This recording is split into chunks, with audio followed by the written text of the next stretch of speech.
Welcome into episode 13 of Lee Carvalho's Potting Challenge, a Simpsons gaming podcast that looks at all the highs and lows of the Simpsons tie-in video games, plus all the cartoons inside of cartoons that shaped them. I'm one of your hosts, Tommy. And I'm Derek, and I know there's a secret bonus area to discover in each and every hole.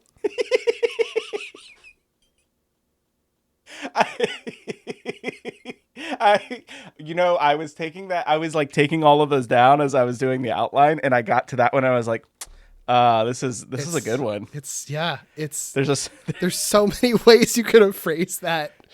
And they chose the one that's just like unavoidably good. It's great. It's great. There's secret bonus areas in every hole. Yeah. Yep.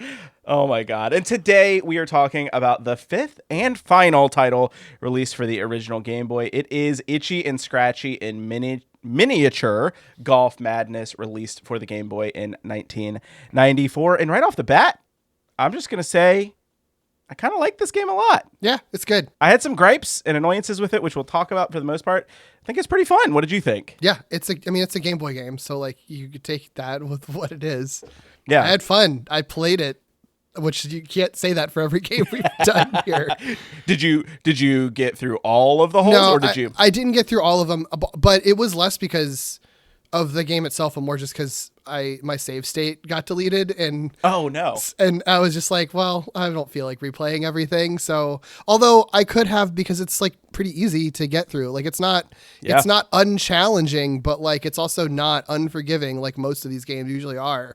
So like I had fun doing it, and probably if I had the time and, was properly saving everything, I probably could have gotten through the whole thing. Yeah. Which is far and away better than pretty much every other game we've played so far.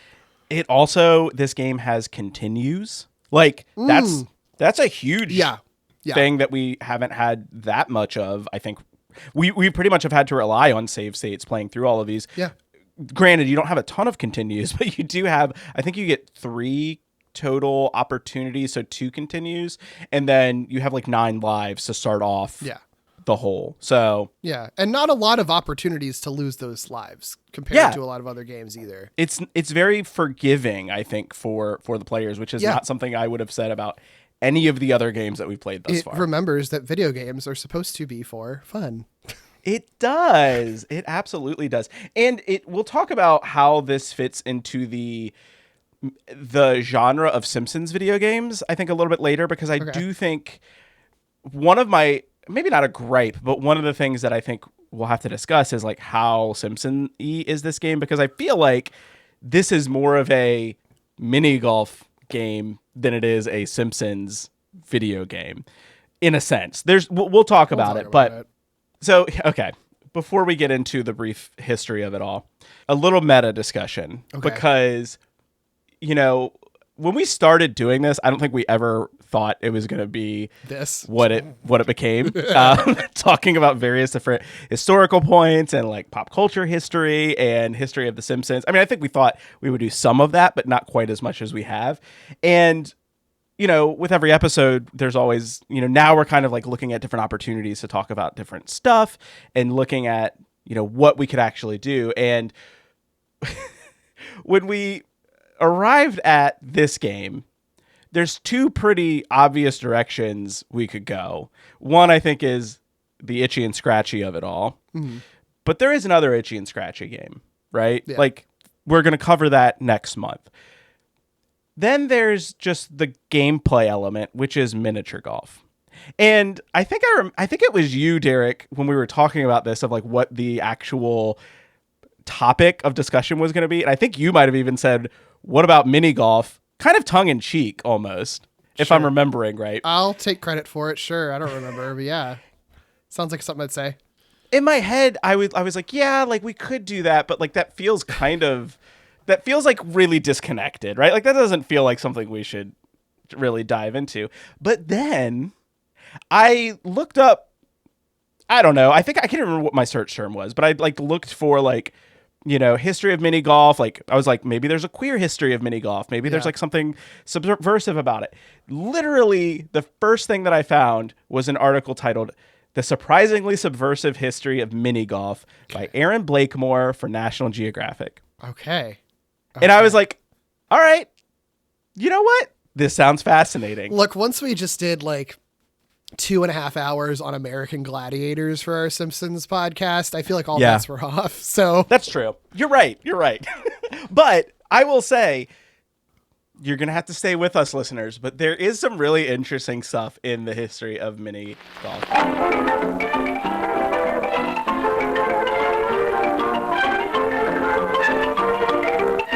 Miniature golf, a sport that swept the country. In 1928, there were 2 of these midget courses in America. By 1930, over 25,000.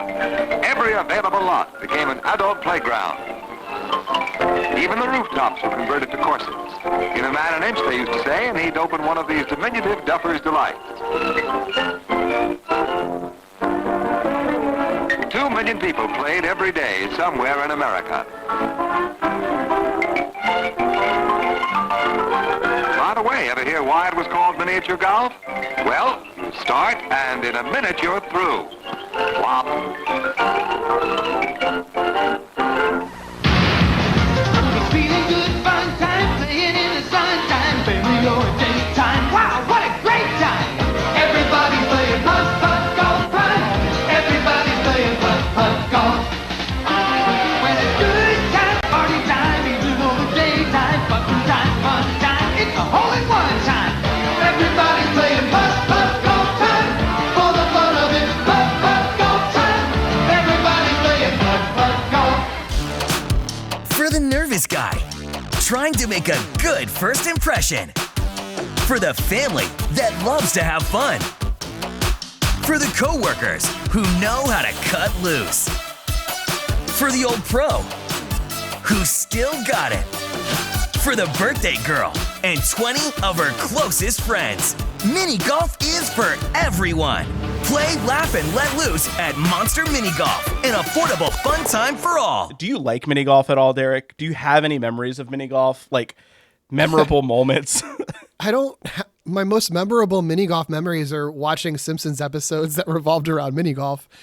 I don't know if I like mini golf. I haven't played mini golf since I was like probably a kid or a teenager. Like it's not a thing I've ever done in my adult life, to be honest. Yeah. I don't know that I've like, I can't say that I've ever been that into, like, I feel like there's a whole realm of like these sort of like sports that aren't sports type things that you're meant to do with your family or friends or whatever on a day out that not take seriously. Like I feel like bowling is in that category and like ping pong or whatever, that kind of stuff is in that, and mini golf is in that.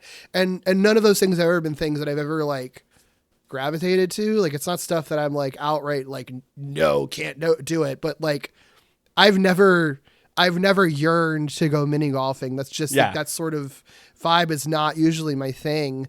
But I wouldn't like turn it down if I was invited to do it. I don't know.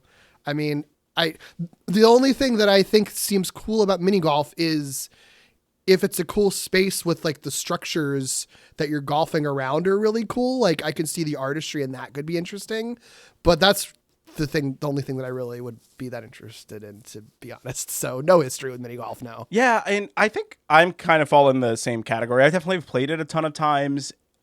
Usually kind of same thing with families. If you ever go on like a traditional vacation spot in the US, like Outer Banks or US in the East Coast, Outer Banks, places like that, usually there's going to be like a mini golf course or two, right? Like that is like a prime, it's not a tourist trap because it's not a trap. It's an actual like thing you can go to, but it is like a tourist attraction, right? In a lot of places. I mean, it's easy. It's easy to do it. It's easy to play it. It's easy to understand it.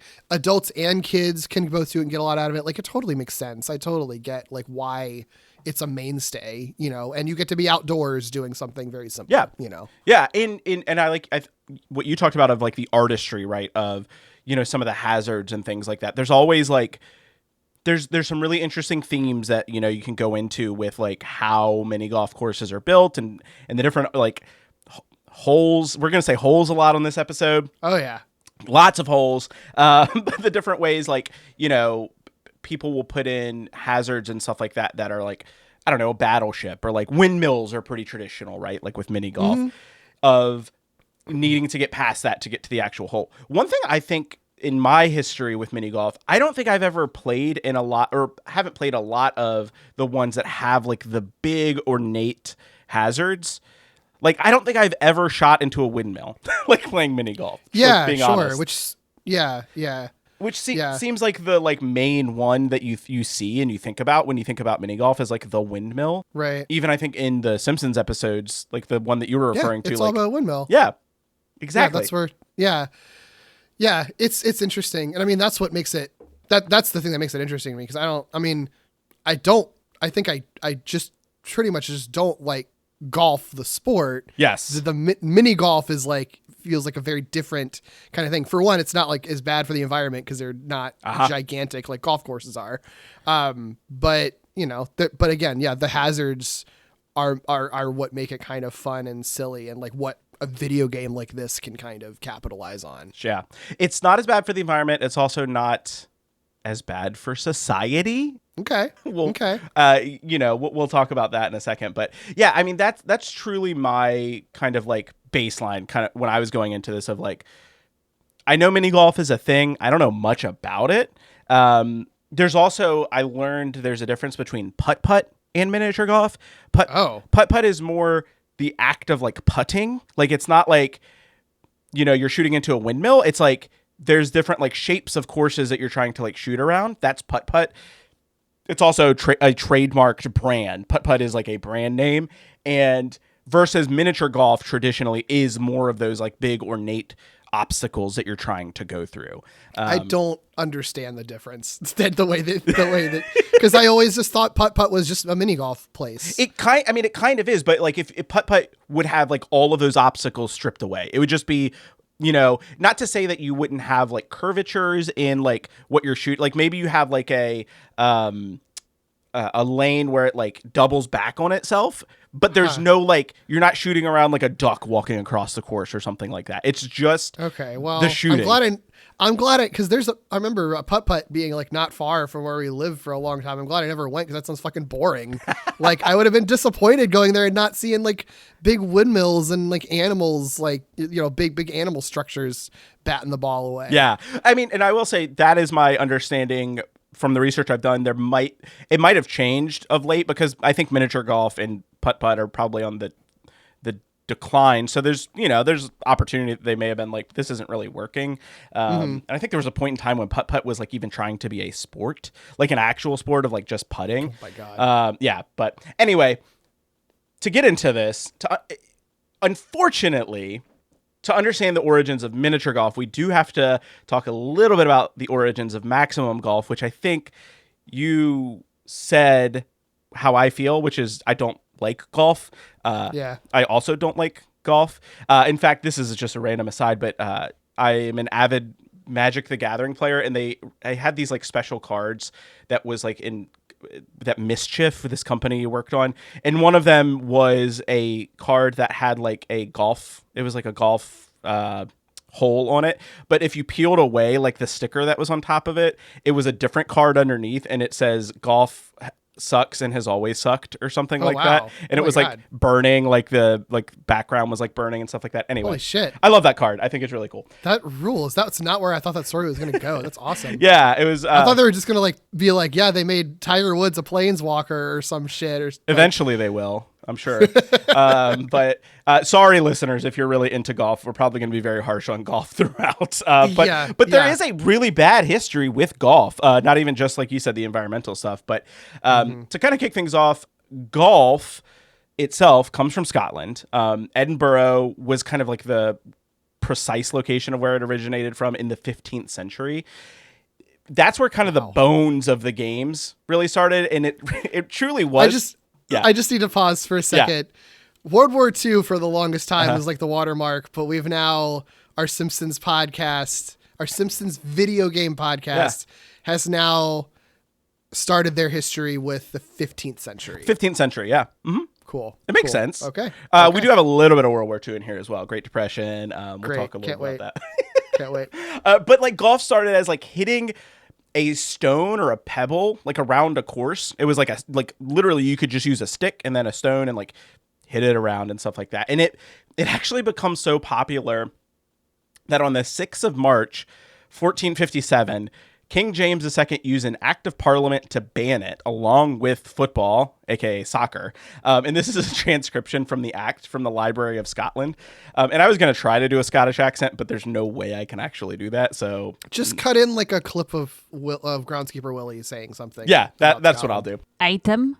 It is ordained and decreed that the lords and barons, both spiritual and temporal, should organize archery displays 4 times the year, and that football and golf should be utterly condemned and stopped, and that a pair of targets should be made up at all parish churches, and shooting should be practiced each Sunday. And concerning football and golf, we ordain that those found playing these games be punished by the local barons and fairing them by the king's officers. Incredible. So this was like the moral panic It was at the the moral time was panic. around golf and I guess Soccer. football is Yeah. in soccer. Yeah, wow, incredible. So good. And the decree worked so well that they had to ban it again on the 6th of May, 1471. So a little under like 20 years later, they had to put in another ban. And this ban said, It is thought necessary that football and golf be abandoned in the future, and that targets should be made up and shooting practiced according to the meaning of the Act of Parliament. The children yearn to hit balls. Like truly.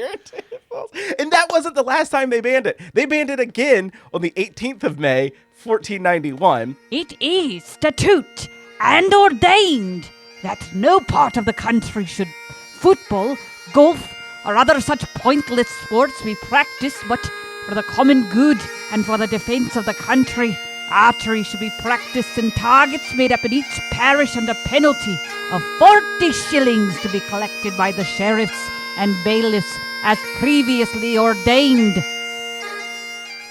I know this is like deep historical stuff that like it's not intended to be that deep of a dive, but do you know like why there was like this moral panic around it? Was it because like archery was considered to be more productive because you could use it in the war? Yep. And these things were just games that you couldn't really use for anything other than just having fun? That's exactly it. And that's from my reading on this, and I'll have all of the, as we always do. This is from the History of Golf by Ben Johnston.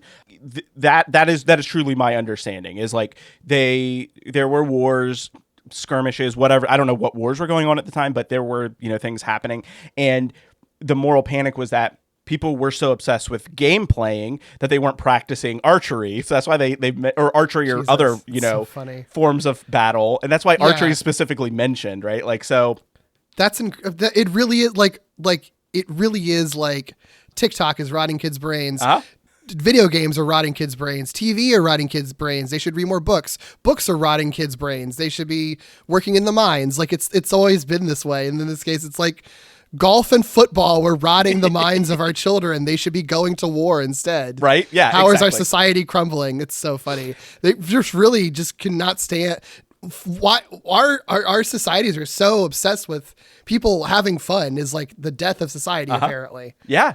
I mean, it's fascinating. I always think that kind of stuff is funny, but it's also like clearly this doesn't work, right? Because like they ban it 3 different times. Like, so like, and I think that's a lesson, right? It's like people need to have an outlet and they need to have fun. So like, don't ban fucking golf and soccer. Like, I don't know. Yeah. I don't know. Like, were they hitting the balls like into people's like houses and breaking their windows and smashing their faces? Like, were there like golfing hooligans that were like depraved and causing all these problems on the street? Like, come on. It's so silly. I mean, think about it. Our first episode, and actually this is sort of our anniversary of our first, we've been doing this for a year now. But wow.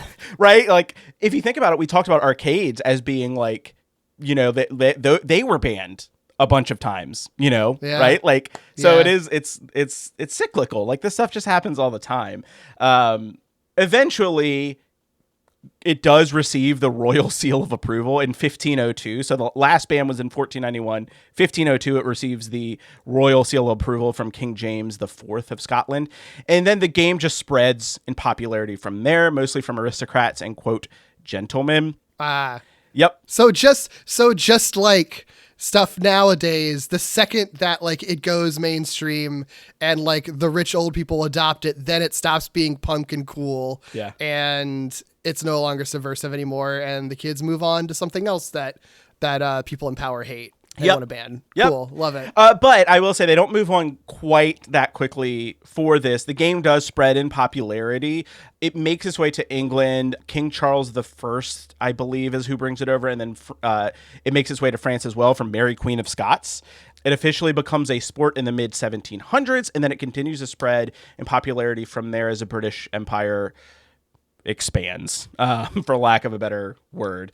And then the U.S. Golf Association, so it takes a while for it to make it to the States, obviously, because the States don't exist at certain points, but the U.S. Golf Association is established in 1894, and it literally is, like, for the most part, just like rich white men at the time who are playing it. In fact, that article that I mentioned at the top, the surprisingly subversive history of mini golf, women's presence on golf courses was generally either prohibited or restricted because they were seen as, quote, a distraction for the serious male golfer.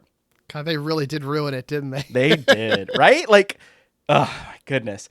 And they typically were only allowed to be there in a kind of like supporting fashion and not as caddies, because caddies are a separate category, right? Like, separate category? Exactly that. But generally speaking, from the onset, Maximum Golf trafficked in racism and sexism, of course, for a very, very long time. And it's not even like today, there's not even like an equal picture, right? Like it's still not a great, diverse sport. But to begin with, it wasn't until 1961, so we're kind of jumping ahead, that the PGA lifted its rule that said that only, quote, members of the Caucasian race, people can't see the air quotes I'm doing, but I'm quoting. I said quote, so that's fine. That's the audio version of me doing air quotes. I think people get it, yeah. The Masters tournament, which for those unaware, is one of the premier golf tournaments in the U.S., and it is played at the Augusta National Golf Course. It didn't invite the first black player to participate until Lee Elder received an invitation in 1975. Lee Elder was, of course, the first black man to play in the Masters tournament.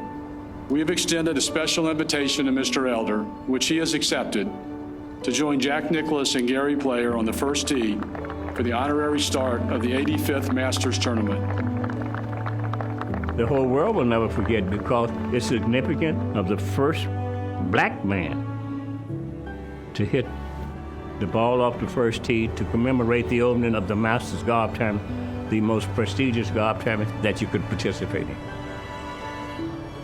Participation in anything Masters related wasn't even a possibility when Lee Elder joined the PGA Tour in 1968. But 7 years later, he became the first black player to earn an invitation after Augusta National decided to admit any golfer who won a tour event in the previous year. A history-making accomplishment that elicited hatred from some. I was getting a lot of calls, like, you'll never tee it up at Augusta. I'll kill you, black so-and-so. It was frightening, certainly, especially when I arrived at Augusta, because I did not know what to expect. And it gets worse. Clifford Roberts, one of the Augusta National co-founders, is once quoted as saying, "As long as I'm alive, all the golfers will be white and all the caddies will be black." Oh, God. And that inviting Lee Elder would be to participate in practicing discrimination in reverse. It's like, it's the same. People have they've never had a different argument. It's always been the same thing over and over again. Right? It's racism against white people. It's racism in reverse. To have one black player come and participate in this tournament. Can you imagine? Yeah. Jesus it's so tired. Yeah. But thankfully, Clifford Roberts actually killed himself on the Augusta National Golf Course a couple years later. Yeah, sorry. I should have trigger warning that before I just said that, but that's what happened. I mean, that's but good for him, honestly. Better for the world, probably. Yeah, this is when I said like there's wild stories in the history of golf. Like there's fucking wild stories for fucking golf. Golf is so lame too. Like it's too lame to have this complicated history, right? And really, I only mention all of this because miniature golf, at its inception and during its early years, was actually fairly progressive and tended to balk at norms. The sport as a whole, especially those being perpetrated by its maximum sibling, right? So there's a couple of different reasons for this. The first, in order to play maximum golf, for quite some time, you had to be a member of groups that were, quote, deemed desirable to play, aka white men, right? Like rich white men. Wow.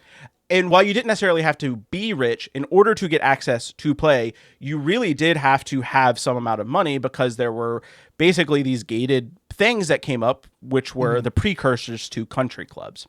Right. So this was a fun little bit of research. So we have a pretty famous country club here in our neck of the woods, the Country Club of Virginia. It has an initiation fee that reportedly either ranges, because it's not published anywhere, from $43,000 per person for adults or as much as $75,000 per person for adults that I've read. So that is a one-time fee that you pay to gain membership. Oh my God. I can't just to get into the club. Just to get into the club. And then that's not the only thing that you're paying out for. So first of all, if you're married, both parties, from what I've seen reported, I don't know how true this is, but I have seen people say that if you're married, both parties are required to join in order for one to join. So you have to pay that initiation fee twice, right? And then there's initiation fees for children as well. So if you have children to join, I think it's smaller. I don't think you're paying $43,000 for them, but you have to pay for them too. Now, there are many folks who families say can get grandfathered in and that the initiation fees might be like lower for them. And I know that initiation fees have changed over time, but I don't think it's gotten any cheaper than $43,000. I saw that reported on like Reddit, like people were sharing like various different numbers on Reddit and things like that. So I don't know for certain if that's true, but I also don't have any reason to doubt that because they're very expensive things. On top of that, you also have to pay monthly dues that are like $900 a month. $900 a month. That is the cost of rent. Like, yeah, it's $11,000 a year, like to pay to be able to continue to use the Country Club of Virginia. Yeah, I mean, to be fair, I don't know what the fuck all is there, to be honest, other than a golf course and a bunch of rich people hanging out.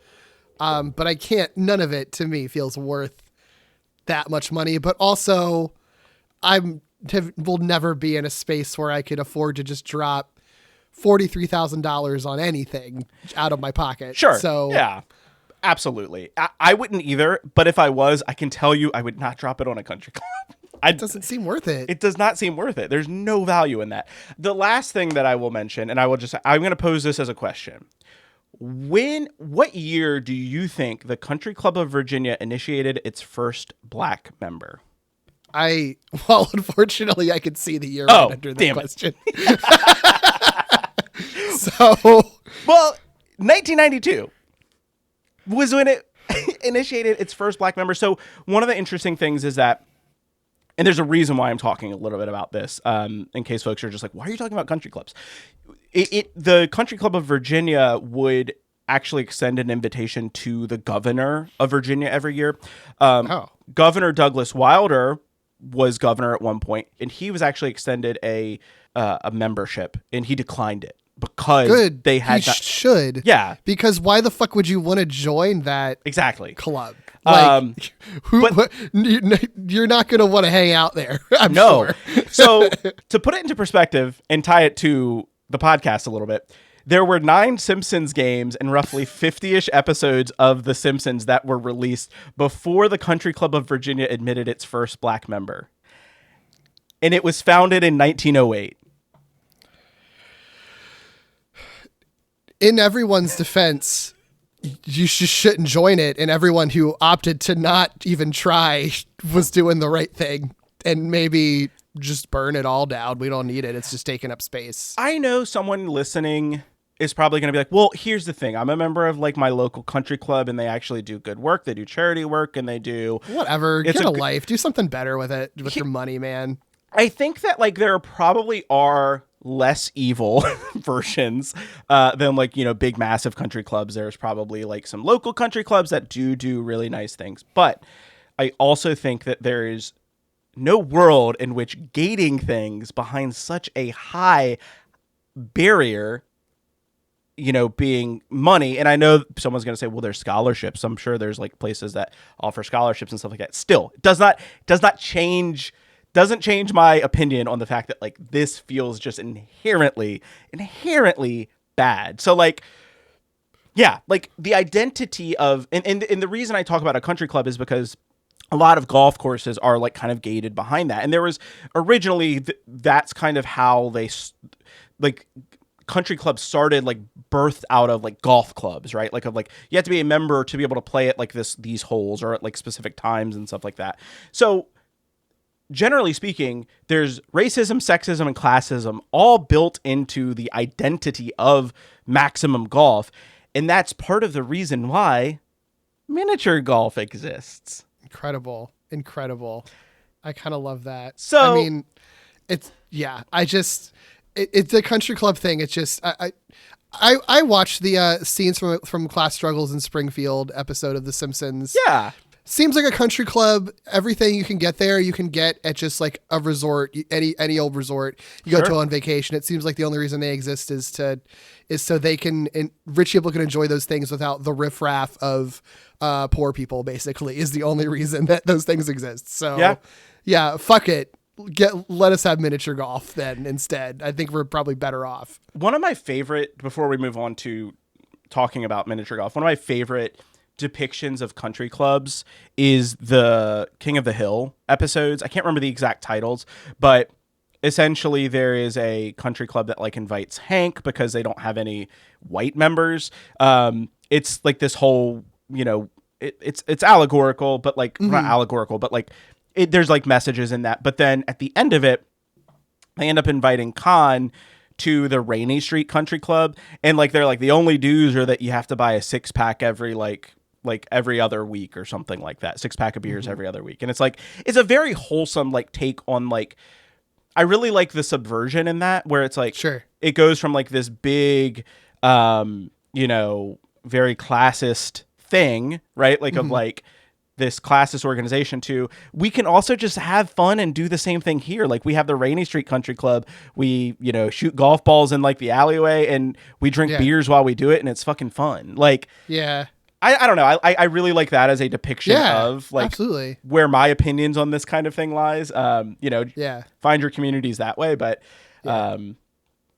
anyway, all that's to say, so again, that's kind of like built in, like the identity of golf, like really is, to me, feels like it is built in this like foundation of like, I mean, elitism, right? Like anybody can go pick up a golf club and, practice. I know this from my neighbor who does this in my backyard, and I find golf balls all over my yard. That has nothing to do with anything other than the fact that I want to complain about it on pod. Wow. But I do think that there is still this kind of like exclusionary attitude, right, towards it, right? It is this very like stuffy kind of sport. So mini golf feels like it is kind of the opposite of that. So jumping back in time, caddies at St. Andrews Golf Course in Scotland began developing a putting area where they would practice putting, right? So basically caddies weren't usually allowed to play on the same courses as the folks that they're caddying for. And so they built like their own like little, kind of like area where they can just kind of practice putting. And as we mentioned, women were typically barred from participating in Maximum Golf on main courses. So at St. Andrews, many found their way to this putting course that the caddies had kind of built up, and they did this while their husbands were playing golf. So this is going to be a quote from Blake Moore's Subversive History of Mini Golf. She says, Their husbands, however, objected to their wives interacting with caddies, whom they considered as social inferiors. So they designated a separate, more, quote, suitable course for women, a small course so bumpy it is known as the Himalayas. And so in 1867, about 100 women joined together to create the St. Andrews Ladies Golf Club. The putting green, designed by Scottish golf legend Old Tom Morris, had 9 holes and obstacles like a stream and a bridge. So basically, like, they have this little small putting area. They formed like the first women's putting league. And that's kind of like the first real mini golf, even though it's not really a mini golf course that exists. It basically becomes a precursor to the miniature golf that we know today. Sure. As I mentioned before, golf spreads from Europe to the United States in the 1800s. And then by the 1920s, there's a pretty significant craze over golf. It's still really exclusive. The precursors to this, to the first country clubs, like I mentioned, are formed. And as we just talked about, they're not known for their diversity. But the other thing that kind of happens is that space becomes a premium, right? Like, you need a lot of acreage to put up an actual golf course. Right. So around the same time, multiple people start developing smaller courses akin to that Himalayas course that I mentioned at St. Andrews. The most notable of them was in Georgia in the 1920s at the site of the Fairyland Inn, a hotel owned by Garnet Carter. The course becomes known as Tom Thumb Golf, based on the character of English folklore. And it's actually Carter's wife, Frida, who takes the idea of miniature golf to the extreme and helps design and concept out a fairy-inspired course. So Tom Thumb Golf is one of the very first golf course kind of adventures, and it's full of, they go to the extreme of like making all of the obstacle, like all these different obstacles. I have a picture in here. You can see, it's not really a great picture, but you see like a gnome kind of like trying to attack this golfer. Like, yeah, and it's mean, trying to attack him. That's really funny.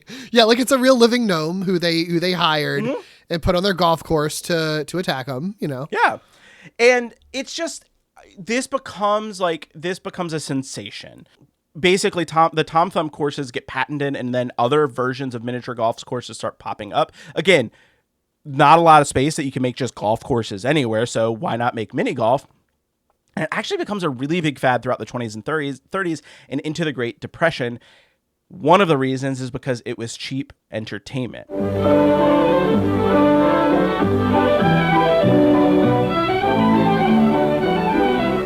It's 1930. And like mushrooms, miniature golf courses have popped up all over the nation. There's hardly a vacant lot in America that hasn't been turned into a pattern of paths for putting. These are Depression times, and with plenty of time, but not enough money to foot the fees of lusher links, Americans from Maine to California go goofy over miniature golf.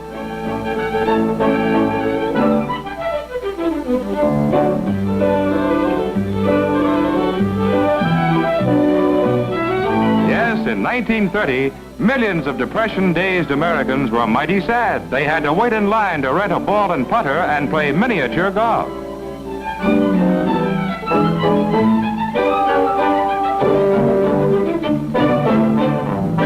Another source that I checked out for this was a book called My Family and Other Hazards, written by June Melby.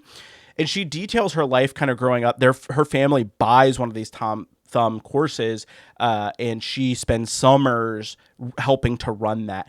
And in that book, she has a chapter dedicated to the history of miniature golf, and she talks about how during the Depression, I think it was miniature golf cost about 50 cents per round, which was more expensive than seeing a movie at the time, but less than expensive than seeing a game of baseball, and it's active. Right? Like, it is an active event that you can go to. Whereas like baseball, you're just kind of like sitting there and watching. And so it spreads really rapidly and becomes so popular that newspapers talk about how it's actually a bright spot for the nation during the Depression. Aww. And there's even some that thought that it could help pull the nation out of the Great Depression. Yeah. I mean, I don't know. I guess it's like, it is the kind of thing where like, it feels like the equivalent to me of like nowadays, if you find something that just feels very pure that no one has discourse about. Yeah. Like, it's like you go to like, it's basically like going to a park, except it's a park that is interactive and has like little art pieces in it. Like, who doesn't want something like that, you know? Like that totally makes sense. Yeah. And like, again, I think that it is the cost is kind of this great equalizer in all of this, right? Like, yeah, sure. I think that like golf itself, like strip away all of like the problems with it. It's an interesting and fascinating exercise, right? Like as a sport. But when you start walling it off and gating it off, people are going to want like another option. And so I think having miniature golf as being this kind of like less exclusionary version of maximum golf, it lets people say like, oh, well, if I can't play actual golf, why don't I go to this golf course, this mini golf course, and like practice putting or play through like these fun obstacles, right? Like that's the other thing too, is like it's fun. Yeah. The other thing, so June Melby actually did a talk at I think it's the Wisconsin Historical Museum, and one of the things she talked about was how miniature golf courses started popping up like literally everywhere. Even like people at train stations would put up like small little mini golf courses. And it got so people would get so into it that they had to like put up like an alarm or like put up an alert so that people wouldn't miss their trains because they were so busy playing mini golf. Like it's fascinating how actually popular this game was. And like, I feel like I've never heard anything about it. That was kind of the things that really like dug into my brain about this was like, this was like a very, very popular thing, but like nobody talks about it today. Like it's so wild to me. And then the other point that is really fascinating about it is the role that it actually plays in desegregation. So, so I'm going to quote really quickly from that Nat Geo piece one more time. So Aaron Blakemore says, historian Lane Demas notes that many of the 150 mini golf courses in New York City in the 1930s were located in Harlem. And then this is a quote from Demas. Nearly every black enclave in the North experienced the miniature golf fad. Mini golf also took off throughout the Jim Crow South. Locked out of white-owned country clubs, many serious black golfers could only practice at mini golf facilities, just not those owned by white people. In response, black community organizers built mini golf courses of their own. Golf even played a landmark role in the desegregation of public recreation areas in the nation's capital, and a mini golf course was among the first to be desegregated. By 1941, black golfers had already pushed for and received their own municipal golf courses in the District of Columbia, but the grounds were neglected and inferior to the golf courses for their white counterparts. That summer, a group of black men attempted to play the segregated East Potomac Park golf course in protest, only to be shouted down by white golfers. In response to the incident, Secretary of the Interior Harold Ickes desegregated the park, including its miniature golf course, a first during the Jim Crow era. Ike also declared all of the district's federally funded golf courses integrated. Though it would take more than a decade for DC to integrate all of its public recreational facilities, the protest was a historic first for black golfers. Damn. That rules. I honestly, when I was like doing research on this, especially just given all the bullshit going on today, I was like, I kind of got chills about that because I was like, I mean, this is like miniature golf. Like, it's like, you know, like first of all, it shouldn't ever, like, nothing should be gated off in that way. But like, I don't know. It's just so fascinating and kind of heartening that like a hobby like this is something that kind of helped propel that, you know? Yeah. Well, you know, and anytime you see like, I mean, nowadays I feel like it's always heartening to remember like, oh yeah, that's right. Protests did work like really well at one point in time, you know, for sure. And it gives you like a little bit of hope, even in like small ways that like, or that you can change like small things that maybe will have a ripple effect in bigger ways. You know what I mean? Yeah, absolutely. Like literally just, you know, the fact that these golfers, their course was not being kept up with, they were like, well, let's just fuck it, let's go play at the golf course that is, you know, and that was like the incident that then kind of like rippled out. Like it's kind of beautiful. Yeah. I will note that same park is the only mini golf course still in operation in DC. And it's also now on the National Historic Registry and is one of the oldest in continuous operation. Oh, wow. Built in 1931 here in East Potomac Park, 18 holes of pure fun that harken back to a gentler time. We don't have the clown's mouth and no volcanoes and no dinosaurs around. But again, we maintain the historical elements of the miniature golf course with the wishing well. We have the Capitol and the White House and Mount Vernon right behind me here. Those were all here when this miniature golf course originally opened. And so we wanted to keep those elements and maintain them and restore them. The East Potomac Park Miniature Golf Course is listed on the National Register of Historic Places as the oldest continuously operating mini golf course in the country. In 2020, when the National Links Trust took over the course, it was not in great shape. But over the past several months, the trust has invested $1 million to restore the course to its original design. And the great thing about it is you don't have to be a golfer to enjoy this space. You don't have to know anything about golf. It's fun, it's engaging, it's really accessible, it's affordable. It's a great place to take your kids, take your family, take a date if you'd like. It's just really fun and it's just a really easy way to get into the game. Allison was here today with her husband, Stephen. Beautiful and definitely a good price and a fun day date on a nice day. I'm competitive, so hopefully I'm going to beat my husband today and then bragging rights. So, it's a fun little game.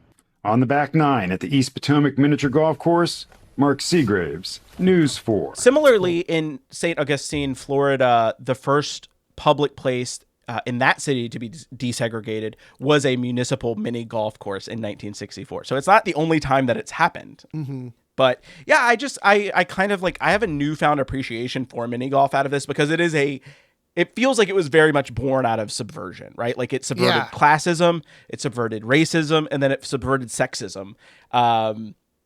It's really cool. And obviously that's the game as a whole. Individual owners of individual courses and things like that could still be racist shitbags, but yeah, sure. It's just I'm sure Putt Putt isn't the woke corporation that we should all be looking towards or anything like that. Sure. I don't know. I actually don't know anything about it. Maybe it's a great place to work and just doing great work, but also maybe it's not. I have no fucking idea. Yeah. But yeah, I know what you mean though. It's just sort of interesting that the concept of just this fun game, can represent really cool movements in this country. That's really neat. Yeah, I love it. And I kind of want to play mini golf. You know? It does make me kind of want to play mini golf. I mean, there's never been anything that has rung as bad about it to me. I just never thought about it. And now I'm kind of I don't know. It seems it just seems like fun. And it seems it cool. Represents something kind of good in a weird way.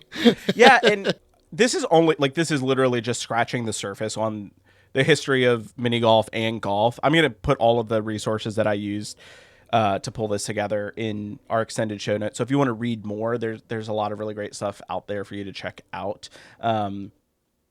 But yeah, when else would we have a chance to do a little bit of research into mini golf? I truly never.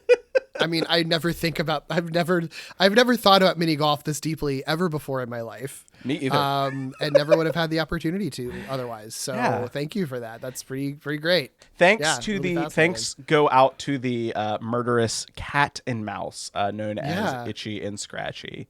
Yeah. And with that, let's jump into the game.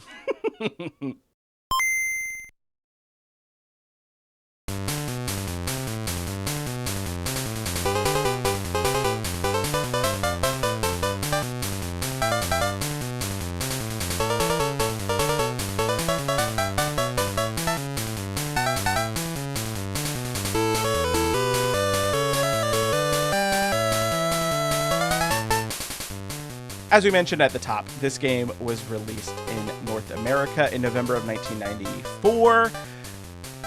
I will note there is a lot of speculation around that release date. I usually don't dive too deeply into this because a lot of the games, the release dates are a little weird, but this one's especially weird. The release date for this game is kind of all over the place. The copyright for the game is 1993, not 1994, which is odd, but Other Simpsons games kind of fall into that same category. Bart and the Beanstalk also had a copyright of 1993, and its release date was in 1994. But that game released in early 1994. This one released purportedly in November. So I went back and looked at the copyright year versus reported release year for a handful of these, and it's a little hit or miss. Space Mutants, the copyright was 1990, and the release date was April of 1991. Camp Deadly was 91. It also, the copyright was 1991, and it matched the release date. Versus the World, same thing. House of Weirdness was copyrighted in 1991, and it released in January of 92. And then just a handful of others. Juggernauts was 92, release date and copyright, and Virtual Bart was 94, copyright and release date. Yeah. I mean, and that's not uncommon with like media stuff, like movies and video games all the time. It's made, but then it's held back from release for a variety of reasons. Sure. You know, hold on, like, oh, let's hold on to this and then release it in Christmas season the year afterwards, so it doesn't compete with this game. So, you know, deal with that. Movies you'll sometimes see are like on the shelf for like 5 years or something, and then finally get released. It happens all the time in the media world. Yeah, I don't take much stock into the copyright thing. I just wanted to note that. But what is confusing is the kind of like 1994 of it all. IGN lists the release date as June of 1994. I don't know where that comes from, but there is this weird situation where there was a spread in Nintendo Power that we'll talk about a little bit later that was the August issue. I put 1991 in here, but it was the August issue of 1994, which could lead credibility that it came out a little bit earlier than November. But then it gets a little bit weirder than that because the game was actually previewed in Electronic Gamer Monthly in their Next Wave section, which was dedicated to previewing upcoming releases. And that issue was in December of 94. So it could have been a thing where they announced it to be released at some point. Yeah. And there's materials that say that, and then they decided to hold it back. And like, you know, in 1994, you're not going to have like all, you know, your different website archives of different websites announcing that a game has been held back, and then all the video game community discourse about like, well, this means the game sucks, that they hate it, and that's why they're holding it back and they have to retool it and shit like that. Like none of that was happening. Like, so if a game was announced and it got held back, half the people don't even fucking know that ever happened, you know? Exactly. I mean, truly, the only reason I wanted to spend as much time on this is because we base like the episodes we're going to talk about on like the release date. And so it's a little all over the place, but like November seems to be the general consensus. But yeah, I kind of agree with you. My other suspicion is that, you know, Acclaim knew its publishing ownership was coming to an end. And so it was likely that they were trying to maybe milk as much money out of the license as they could. So they pushed Beanstalk to earlier in the year, and then they pushed, you know, Itchy and Scratchy later. Like, you know what I mean? Like, it's probably just one of those things, but who actually knows? I also think it may have been intended for a June release originally, because that's when June 1994 is when the Super Game Boy released, and that was a cartridge that let you play Game Boy games on your Super Nintendo, and games would have like very specific ways that certain games could have very specific ways it could interact with that. So I see. Yeah. So it's entirely possible that they were trying to like get in line with that, but then decided to push it out for the holidays. Like, whatever. We're going with November. November of 1994 is a consensus, which puts us directly in tune with 3 different episodes that actually get released. So Derek, do you want to take us through the 3 episodes that get released in November of 1994? Sure. We will take them one at a time, because they're all very, very, I think, well-known ones for sure. The first one, Bart's Girlfriend, one of my all-time favorite episodes, season 6, episode 7, that came out November 6, 1994. This is the one where Meryl Streep guests as Jessica Lovejoy, Bart's titular girlfriend, who turns out to be basically evil. And that's essentially what the episode is about. Sunday at 7, 6 Central. Before you watch the Emmy Awards, catch a special presentation of The Simpsons with guest star Meryl Streep. Breath check. Minty, yet not overpowering. The biggest night on television begins with The Simpsons. No! Sunday night at 7, 6 Central, only on Fox. Forrest Gump director Robert Zemeckis hosts Fox Sunday night. First, Bart's in love with the minister's daughter, but if he can't change his evil ways, Must fight Satan. he won't have a prayer. Now I lay me down to eat. On The Simpsons, Never have I heard such gratuitous use of the word but. But. then, is that a speaker? The critic hangs out with rock's greatest legends. Hey, it's Meatloaf! On a brand new episode after The Simpsons Sunday. Bart falls in love, and then it turns out that the person he falls in love with is more of a hellion that he is, and he has to grapple with it. But also she's masquerading as a good little church girl because she's the Reverend's daughter. But if anyone who's ever met the actual children of people, of Reverends, and anyone who has who is like a big churchgoer, those kids are usually the most fucked up children usually, and the worst children and the meanest children. So very true to life there, I would say. You're bad, Bart Simpson. No, I'm not. I'm really... Yes, you are. You're bad. And I like it. I'm bad to the bone, honey. Let's go find some fun. But your father said... told the Rev I was going to my room to say my prayers. Smart, beautiful, and a liar. So much better than that Sarah Plain and Tall. Meryl Streep is like one of the all-time great guests, I think, because you can't even tell that it's her. I've always wondered if they pitched up her voice a little bit in post. But whether they did or not, like the performance that she gives as Jessica Lovejoy is so good. Like, obviously Meryl Streep is a good actor, but like good actors don't necessarily always translate to good vocal performances, especially when it comes to comedy. And she is playing a character, and she gives a performance that truly no one but Meryl Streep could give for this character. Like the way her line deliveries are to Bart are good, etched in my brain. She's so good in this role. She's amazing. And it is one of those things where it's like if you don't know it's Meryl Streep, you don't necessarily know. But then when you do know, I think you can tell, because there is a way that Meryl Streep like delivers lines in a very Meryl Streep way. But it works really well for this character, because it's also like, when else is Meryl Streep ever gonna have the opportunity to play a 10-year-old girl? You know what I mean? Yeah. Who's like a 10-year-old girl who's just like an evil like ne'er-do-well, you know? It's great. I don't know if I would put this in my like top.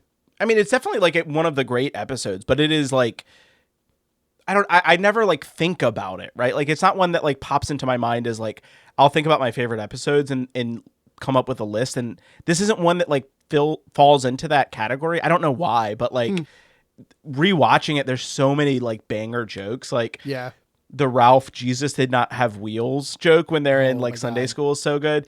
And then also they see Bart, like Marge and Homer see Bart like walking. And I think Marge says, "Have you noticed any change in Bart?" New glasses? No, he looks like something might be disturbing him. Probably misses his old glasses. I guess we could get more involved in Bart's activities, but then I'd be afraid of smothering him. Yeah, and then we'd get the chair. That's not what I meant. It was, Marge, admit it. Well, this whole episode, Homer is only here for the jokes.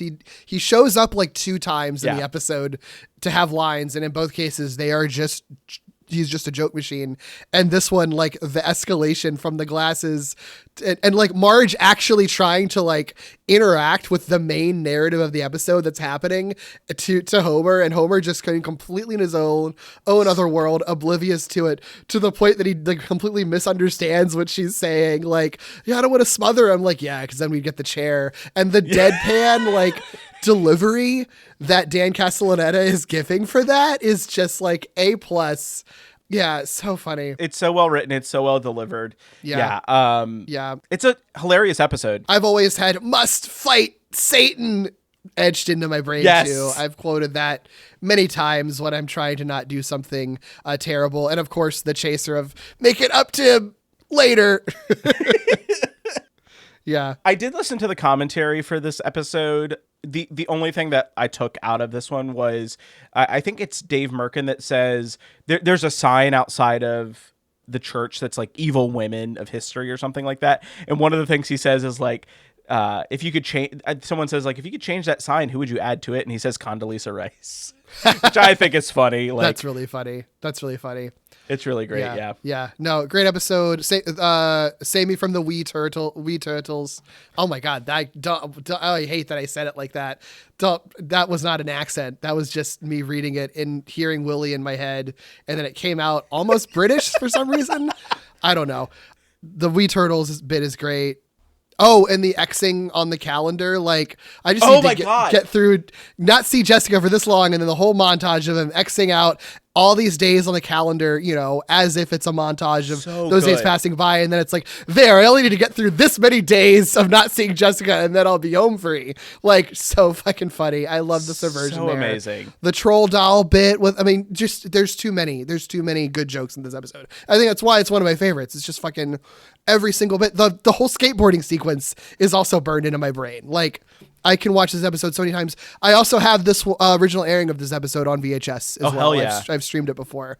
This is one of the few that I have the original airing of on my own collection, which is great. So it's a great one. Yeah, I mean, it's hard to find not great episodes in this era, but like it's another really good one. Yeah, and then we get Lisa on ice. Move over, Gretzky. Knock him down. Go for the face. There's a new hockey superstar, Lisa Simpson. Wow, I am the tiger, mouth of a teamster. And the only thing between her and the championship is Bart.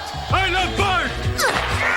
Do it. I love Lisa. On a brand new Simpsons, part of a full hour Sunday. Another one that's one of my favorite episodes of all time, actually, So which good. I think says a lot because I'm not normally into like the sports episodes, and this is a hockey episode, but I think that they really find a really good like beating heart at the center of it, and it's also still really funny and has like banger jokes in it too.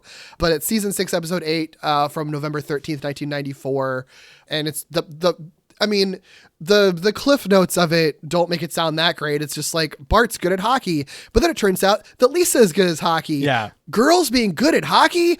But what makes this episode like really sing is that they end up making it like a brother and sister sibling rivalry story, and then them having to like rediscover their love for each other at the end.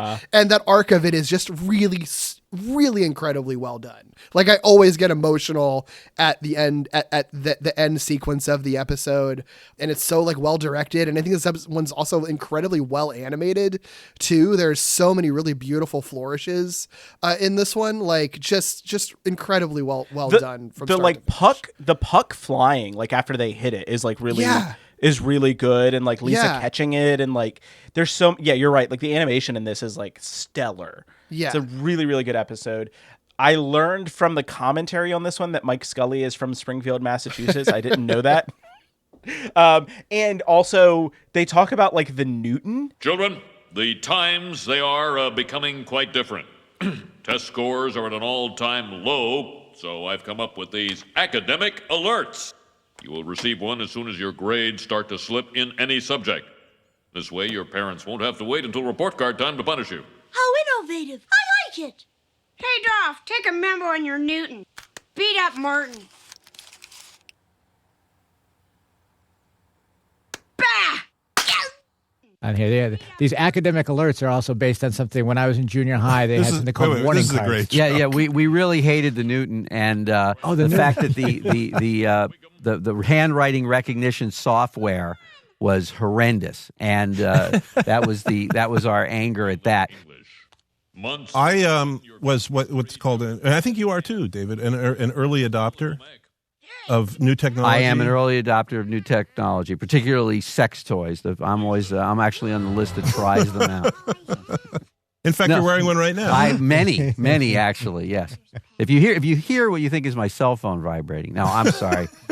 We both like technology. Yes, we. But yes, I bought a Newton. That the first one, as well. Yes. So it's always a bad idea. And now to find one that is not smashed against the wall, they're real collector's items. So funny. It's so random. What a time capsule. It's a time capsule. I didn't know it was a real thing. I didn't know it was an actual device, and I looked it up, and like, the Apple developed this like Newton thing that you could like write on, and they make fun of it in the episode. Eat up, Martha. It's silly. Also, the Monster Island is just a peninsula joke. So good. Oh my God. I love that. Burned in my I love brain it so much. The ones that are burned into my brain, Lisa tricks Bart into running outside in his pajamas. The kids laugh at him. Oh my God. And then the bully's like, nice pajamas. What, did your mommy buy them for you? And Bart's rebuttal of like, of course she did. Who else would have? Yeah. One of my we say this almost every episode. They're like, well, one of my all-time favorite jokes. But genuinely, one of my all-time favorite jokes of all time is that one. And then another one in this episode too. I literally, like, I know I say this a lot, but like one of my most quotable Simpsons things is when it happens twice, when Bart is like, It's a free country, you get out. That doesn't make sense. I know you are, but what am I? Get out, get out! Okay, but on my way, I'm gonna be doing this. If you get hit, it's your own fault. Okay, then I'm gonna start kicking air like this. And if any part of you should feel that air, it's your own fault.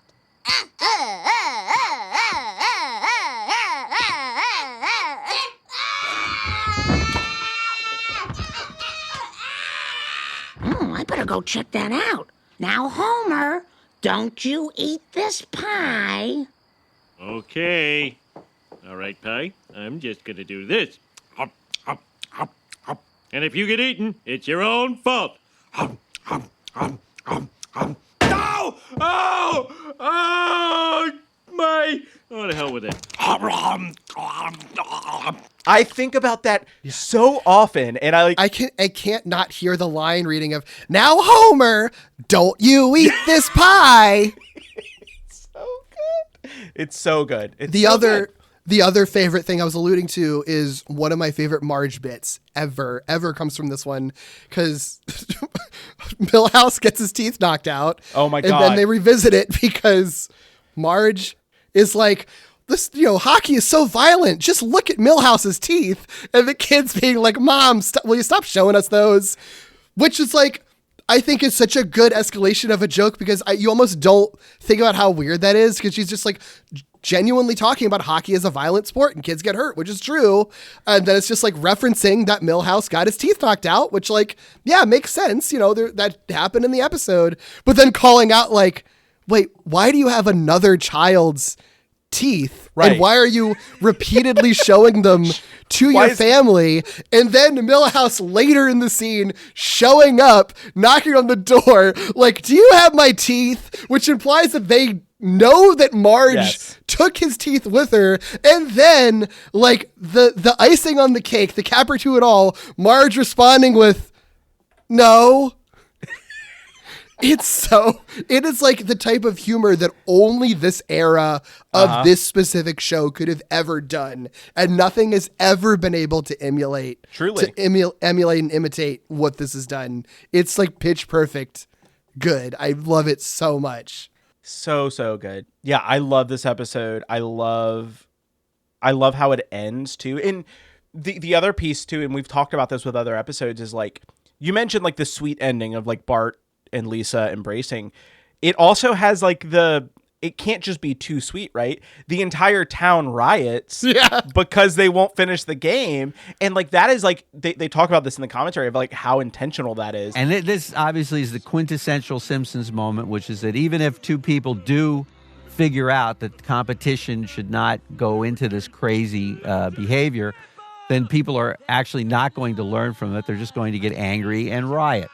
So that's the secret of this show, is that one good deed creates thousands of bad ones. So it's a great show. Also, when in doubt, have the mob go crazy and riot. We get mobs and the Simpsons at the drop of the hat. I won't say what award it was because I can't remember, but we won some sort of cockamamie award for this show, and it was from kind of a conservative organization. So I was even worried about going to the ceremony, but I went to the ceremony. So I figured, well, good, And when they played the clip, they showed Bart and Lisa hugging and then cut out all the fighting. They did not show the Simpson-esque version of it. They showed the horrible, crappy television version, which would have had everyone happy at the end. And I was really kind of annoyed at that. And a lot of my speech was yelling at the people who were giving us the award plus a cash prize. So that's how, Cash prize. Huh? They stopped before they got to the crowd like rioting, and he was like, no, the whole point is like, it's like cutting the sweetness of it. Yeah, like that's the whole point, is like that you have to have that to go with it. I will say I did text you while I was like listening to the commentaries, and I do think it's very funny if you're going back. I remember listening to these commentaries and being like, they're so insightful, they're so full of like great information, but like some of the times they're literally just like it depends on the episode. Sometimes they're just straight up drunk there. Sometimes it's like the voice actors who have never seen the episode before and are just like having fun watching an episode of TV and reacting to it like we would if we were watching it and saying nothing insightful about it whatsoever. They're still, don't get me wrong, they're still fun. They're still great, but like it's also very funny. Like you have to like understand like what they are going into it. And like, for example, I'm pretty sure it's Dave Merkin says that Krusty singing the national anthem poorly is based on all the bad renditions of the national anthem at sports events. And it's like, no shit. Like, I love you, Dave Merkin. You're a brilliant writer, a brilliant man. No shit. Like, what? Duh. Thanks for the thanks. Like, it's so funny. Yeah. But I will note there is some really interesting trivia information on this episode that comes out of the commentary. When Bart is taking the penalty shot, the clock doesn't tick, and in hockey, the clock is stopped during penalty shots. So like that shouldn't be a thing, and he should know that, being from Massachusetts and being a big hockey fan. But anyway, that's incredible. I love that. Yeah, I love this episode. I was so glad to rewatch it. Yeah, it was a fun one to revisit. Great one. The next one too. Honestly, I know that we'll have things to say about it, but it also contains some of the best jokes ever of the show as well. And that's Homer Badman, season 6, episode 9 from November 27th, 1994. A shocking scandal rocks Springfield. Homer sleeps nude in an oxygen tent. Hey, that's a half truth. The tabloids are out to expose him. I like it better when they're making fun of people who aren't me. The media wants to ruin him. Maybe this whole thing will blow over. Nothing ever blows over for me. And even his friends are selling him out. This is so depressing. My only hope is this homemade Prozac. Why is Homer public enemy number 1? Come on, I'm a decent guy. Find out on a brand new Simpsons Sunday. It's a taste of trouble. I have created a lemon ball so sour. Wait, where the hell is the candy? When Homer and Marge raid a candy convention. After him, Marge! Take the booty! The Simpsons. Monday night at 7 on Fox 5. This is one that I think is... I've seen it be a conversation before. It's a complicated one because on one hand, there is, especially in a post-Me Too world, there's a weird element to it that I think in today's context kind of reads as the show making a statement that I don't think the show is intending to make.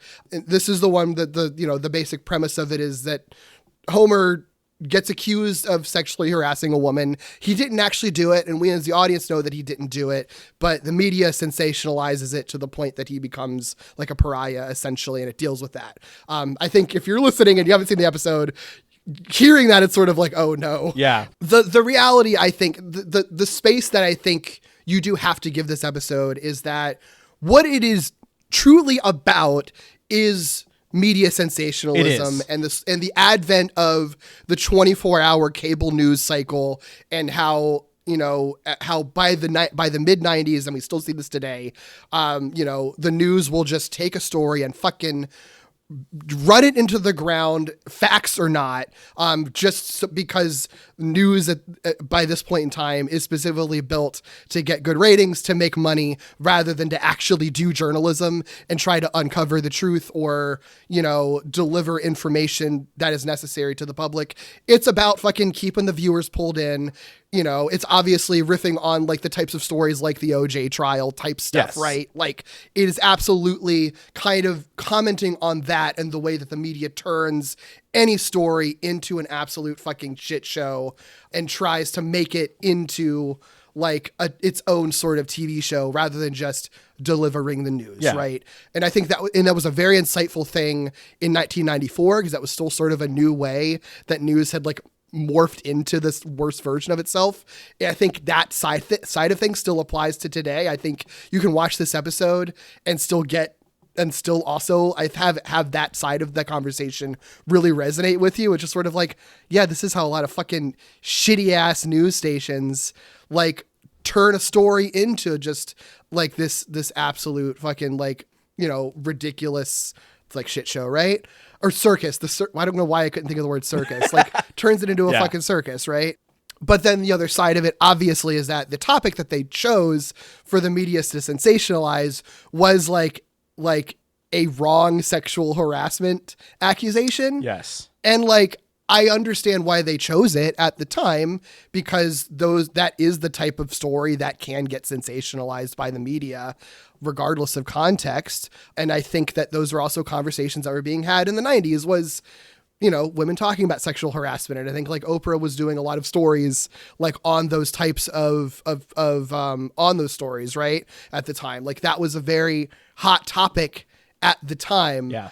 It's just the road that they end up taking to tell that story, unfortunately, I think accidentally makes it feel like they're making a statement on, aren't women who like accuse men of sexually harassing them just like wrong about it all the time? Yeah. You know, it feels and like that's not the statement that they're intending to make, but it's not. It's unfortunately going to come off that way. It's not. I think that like, I feel like there's a different story. Like you can still tell the same story if you change like the action, right? Like I think that is what maybe if it were made today would happen. But like, yeah.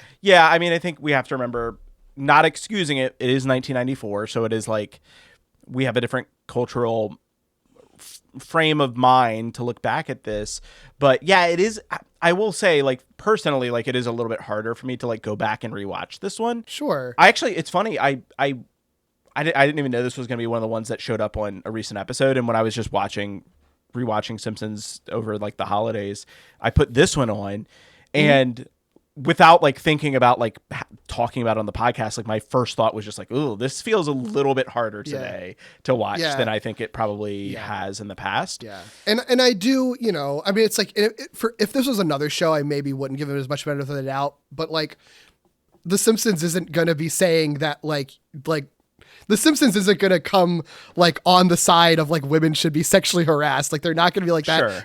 Greg Daniels wrote this. It's the same guy who, you know, co-creates King of the Hill and Parks and Rec and The Office and stuff like that. Like I think he wouldn't write this episode today with that context. For sure. Like I think it really more is just coming from the mindset of they didn't have women in the writers' rooms. Yes. So no one could really check them to be like, hey, you know, maybe think about the story you're writing and like kind of how this is going to play to people. Like, you know, they didn't do it intentionally. It was more just, it was out of obliviousness, which is still a problem. And they should have had women in the writers' rooms, you know, more than they did. But I think it's like, it is worth criticizing it, but I don't damn the writers for it. I just wish that they had done this better, because there is a lot of really great stuff in the episode, and I hate that it kind of buries some of the good insights that they make about the media in it. You know, there's a lot of really great stuff in this episode. I think the Pop Rocks and Coke bomb that Homer makes. Oh my God. Everything with the candy convention, that whole section of the episode, like you can pull that right out of it. So good. And it's just perfect. It's so fucking funny. And I do think there's some insightful stuff as well. You know, the courts might not work anymore, but as long as everybody is videotaping everyone else, justice will be done. See? Homer, I thought you were an animal, but your daughter said you were a decent man. I guess she was right. You're both right. In our mad pursuit of a scoop, we members of the press sometimes make mistakes. Rock Bottom would like to make the following corrections. Wow, VHS isn't 1/8 gasoline. And Ted Koppel is a robot. There's you, Dad! Yay! Tomorrow on Rock Bottom, he's a foreigner who takes perverted videos of you when you least suspect it. He's Rowdy Roddy Peeper. Oh, that man is sick. Groundskeeper Willie saved you, Homer. But listen to the music. He's evil. Hasn't this experience taught you can't believe everything you hear? Marge, my friend, I haven't learned a thing. You know, the courts might not work anymore, but as long as everyone is videotaping everyone else, justice might be served. And it's like, I honestly feel like that's kind of like, that's flipped a little bit. It's weird how well that works in 2025, even if it's not in the way that they meant it at all. Yeah. It's really strange. But yeah, there are some like really great nuggets of, you know, great jokes, and just I think that it's like there's memes that came from this, like the Homer sleeps in a he sleeps nude in an oxygen tent that he thinks gives him sexual powers. Yes, like that's a meme. Like there's so much stuff that's been pulled from this episode. Oh, the Gentle Ben, one of my favorite Simpsons characters, the fucking bear with a talk show with a microphone on his head. I love him so much. I wish that show was real. And it is, I think that is a really great criticism of the time of like everybody got a talk show. They talked about this on the commentary. Anybody could, they're very talking down on talk shows, which is very funny to me. Of like anybody can just do that. Anybody can have a talk show. Anybody can do it, kind of thing. And in Rock Bottom, the show that Homer ends up going on was like a direct riff on Hard Copy, which I don't think exists anymore at the time. But it was like an early like, very much like, I mean, if you watch like the episode, you'll see like how Rock Bottom is like, it's sensationalized further in the show, but like that is how those types of shows worked at that time of like doing these exactly what happens to Homer, where he's like walking in slow-mo to get his keys out of his pocket, and like he has this like face on him, and they use that as like to plaster it on the story.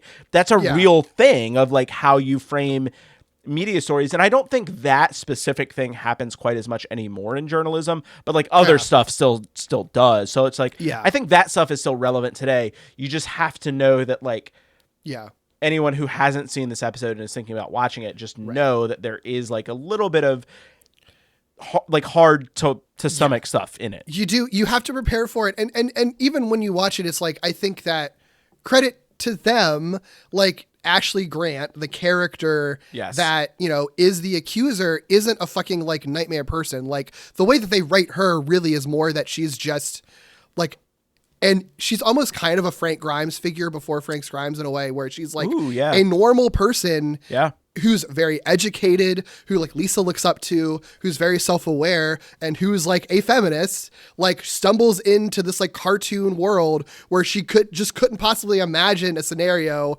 where a man would be fucking like ripping a giant gummy off of her butt. Like why would that ever be a thing that happens? That's such a cartoonish thing. Stumbles into that and then causes problems for the cartoon characters because of that. Like, I think a worse show, and if they really just did not like women and feminists and thought that they were causing problems by accusing men of sexually harassing them, if they really thought that, then Ashley Grant would have been like a despicable character who like got her comeuppance or whatever. It's never like that. Like, it's clear why she doesn't like Homer, and I think we're supposed to kind of agree with her when she's annoyed at the Simpson family at certain points, you know? And by the end, it's not that she's sort of like, I was wrong. It's just more like, oh, you know, I guess I should have, like, I guess you were right.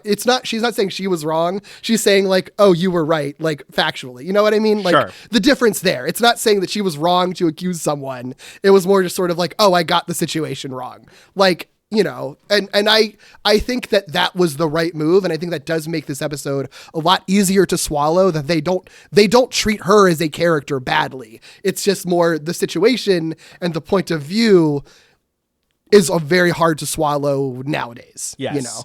Yes. The only thing I would say is that like, it is one of those situations where like this destroys the whole premise of the episode. But like when you break it down, it's like, you still probably should tell someone you're grabbing something off their butt before. Homer was still in the wrong. Yes, yeah. It's more that she's kind of like, you didn't do it on purpose, and I'll give you that, is kind of where she I agree ends with up landing in the end. I think my still main criticism is that like you don't get the fact that like Homer still did something he probably shouldn't have done out of the episode. That is still like the main point that I take away from that. I think that is fair. My last thing about this is when Rock Bottom, you know, is forced to like admit all the things they lied about, and then all that shit just flies up on the screen. One of the things, fucking narrow focused vision, as fast as it flowed, I was able to catch one of the words on it and looked up to make sure I was right. One of the things that flashes on screen is licking an electrical outlet will not turn you into a Mighty Morphin Power Ranger. Wow. My eyes have my 35 years of living have allowed my eyes to have such pinpoint accuracy that even if like Mighty Morphin Power Ranger, that phrase is like flash on a screen for like, a fourth of a second, I will still be able to see it and process it. Do you have the list of everything that was there? Because I couldn't. Not in front of me. It's on the Simpsons wiki. Oh wow! I must have just completely missed that. Well, there's more than one Simpsons wiki as part of the problem, so you might have just been looking at the wrong one. That's hilarious. But I was like, I could like try and freeze frame this multiple times, but people in 1994 definitely were doing that. It's a very funny bit. And the other thing I was going to say is that I think the way the episode ends as well really tells you like the main point that they were trying to get across, which is that groundskeeper Willie is who saves Homer, and then he ends up becoming like the kind of the next victim of like rock bottom because he's like videotaping people, which he also shouldn't be doing. Well, but that's part of the joke is that like it's a pervert who ends up saving the day essentially. Right. Yeah. So it's like I think if you understand that that's coming as well, like, yeah, I don't know. I don't think that their point, like you said, is ever like feminism is bad or like people shouldn't report sexual harassment. Like I don't think that's what the episode is saying. But it also is one of those things where it's like, again, just it's a little bit tougher to watch today, but sure. Still worth it, I think, like to just go back and see. I think it's still a well done episode. Also, just like the idea, like again, like the idea of like the gummy Venus de Milo, like so funny. It's so dumb. So weird. It's so weird. It's so silly. Like it's so good. Yeah. I have for like the longest time wanted. I'm sure someone's made like a gummy Venus de Milo, but like I've always wanted that of like why doesn't that exist as a product I can buy? And if it does, why haven't I bought it? Yeah, seriously. Anything else about these 3 episodes? No, that's it. I think we can move on to the game. Yeah.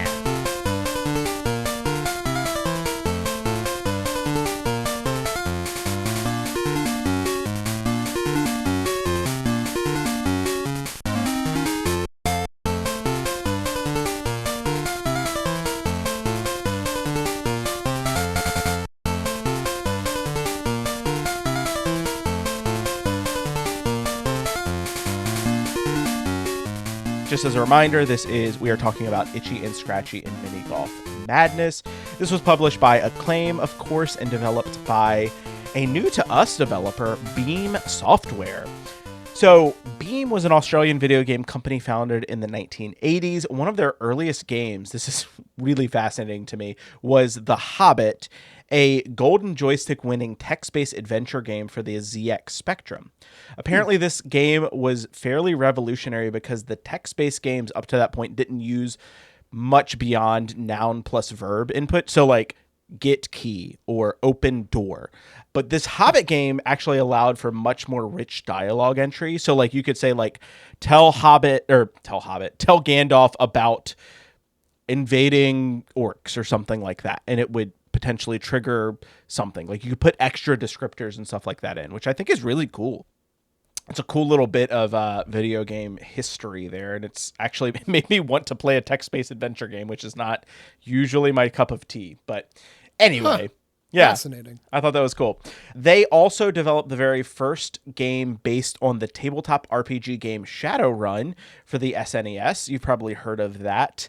And they would go on to develop the PS2, PSP, and Wii versions of Star Wars The Force Unleashed.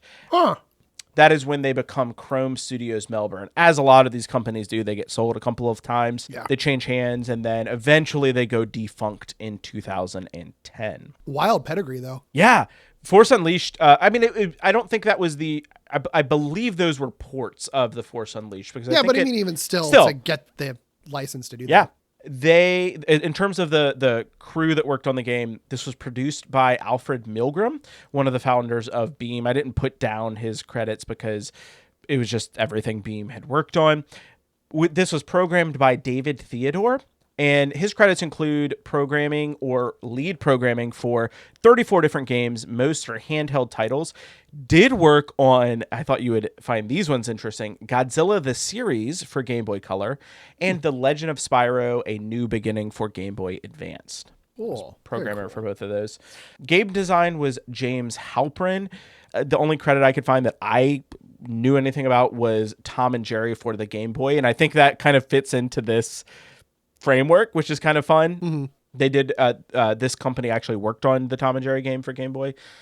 And then the artist was Darren Hanna, one of the artists for Stargate for the Game Boy, George Foreman's KO Boxing, and then Mickey's Safari and Letterland for the NES.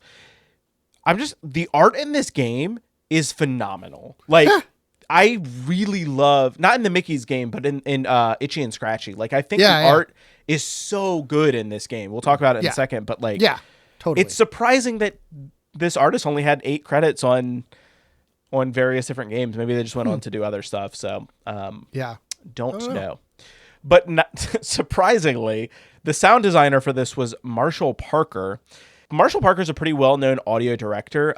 You might be interested to know, Derek, that he was the music producer for Terminator 3 Rise of the Machines for PS2 and Terminator 3 War of the Machines for PC, which are apparently 2 different games. They're probably bad, so it's fine. I'm sure.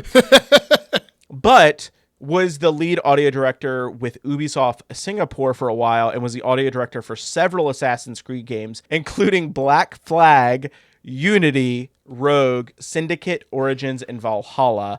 I don't believe he's still with Ubisoft, but like that's a pretty good repertoire of games that he's worked on there. Sure. Which is funny because, not to be mean, but the music was probably my least favorite thing. Well, it's not but the song he made isn't bad. It was just that was the only song in the game. That's the problem. I think the music is fine. It's just that there's only one music. Yes. You know what I mean? Yes, you're right. The song is not bad, but if you have to listen to it 40 different times, like over and over and over again, I don't understand why Game Boy games would do that. Like, I mean, I do understand. It's just because of money and they only had to make one song and then just repeat it. But like, no one likes that. Well, But then again, I guess this is the kind of game where you could just mute it and like play a podcast or other music or whatever. It doesn't really affect it. You don't have to concentrate that much for this game. You know what? They give you the option at the start of the game to turn music off, which is great, you know? Yeah. And I think it's probably also, they probably don't have enough space to put on like a different song for every single stage. True. And so it's like, if you probably could probably put on a couple songs, but like, I don't know, they're probably like, let's just do one. Like what's the point in doing 3 and repeating it if you can just do one? Very spoiled by modern games in that regard, I guess. For sure. But it is fascinating that out of everyone, Marshall Parker is the one who has had like the most probably storied career, I think, who's worked on this game. Because again, the art, I really love the art in this game. Yeah, moving on in terms of reception and sales, I could only find one actual print ad for this game, and it was a print ad that was bundled with Bart and the Beanstalk kind of alongside of it. But that said, there was in volume 63 of Nintendo Power a 6-page spread dedicated to the game, which included maps of the courses, power-ups, weapons, where they were hidden, and a detailed explanation of every weapon that Itchy and Scratchy can use. The maps of like some of the stages are like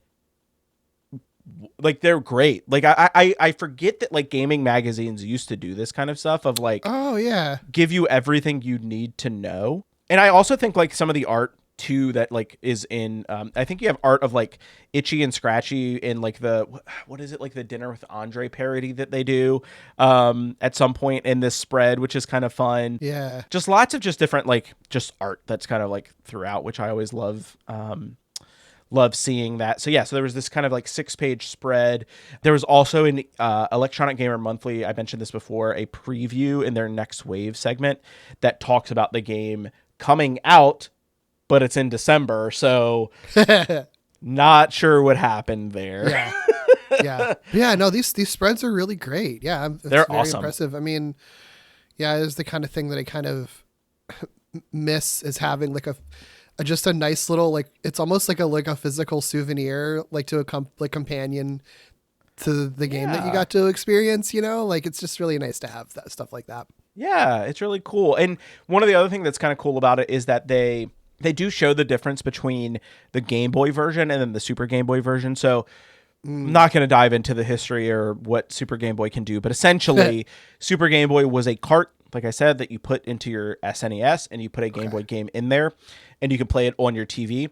It allowed you to change the palette of colors to add additional colors, but it was like preset, right? So it's not like you couldn't pick like what actual color things were. It was like you had a bunch of different options to choose from. There were also like some frames that you could put around it and stuff like that. And this spread actually gives you a look at like the difference in like what the Super Game Boy could do for this game, which is, you know, kind of fun.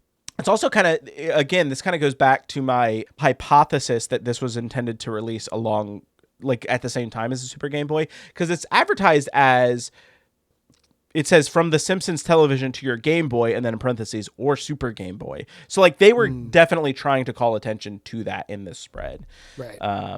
But yeah, this is a really cool little spread. You can actually find like people sell poster versions of it on like eBay and stuff like that, which very cool is super fun. But yeah, that's really all I know as far as marketing. I don't think this game sold very well at all. I didn't see it chart anywhere. I didn't see it like hit top 10 lists or, you know, top 5 lists or anything like that.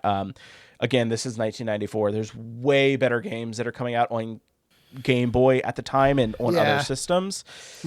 So, you know, I even as much as I do enjoy this game, I liked playing this. There's still just way better stuff out there. Well, and I also don't know that like Itchy and Scratchy Minigolf is like that attractive, you know, like it is kind of a weirdly, I agree with you. I like this game.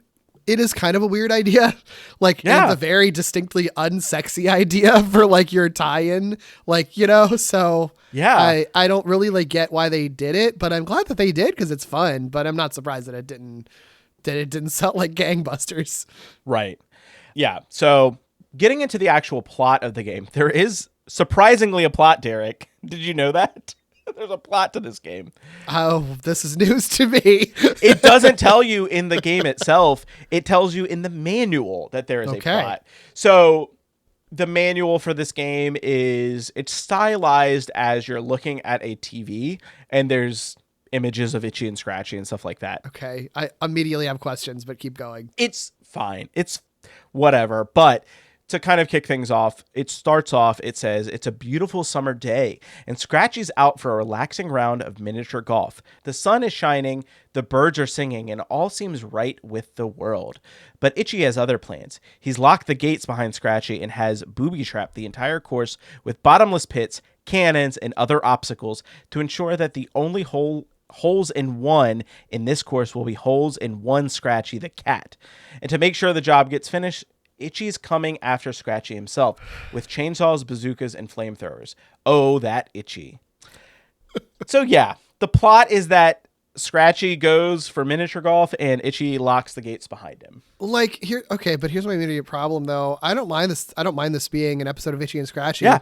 But if that's the case, then why are there Simpsons Springfield characters all over, including Bart? Yeah. Who should be watching this? Like, did they all get invited to this episode of Itchy and Scratchy to be animated into it? It's strange, right? I don't think they really thought through that. I don't think they thought through that at all. My guess is that the game was made and then they were like, just come up with something for the manual. Yeah. Because like, I mean, yeah, like you don't need a story, but like I'm playing the game and it all makes sense. Scratchy the cat is playing golf and Itchy the mouse, who often tries to kill him, is trying to kill him. Like, there you go. I don't need anything else than that. The basic principle of this game is that it's basically a puzzle platformer that is light on the puzzle elements, and it takes place across 9 stages, aka holes. Each one has its own theme, hazards, and par. It's a really interesting conceit. It gives you the par right out at the front, in front of every single hole, like what you're aiming for.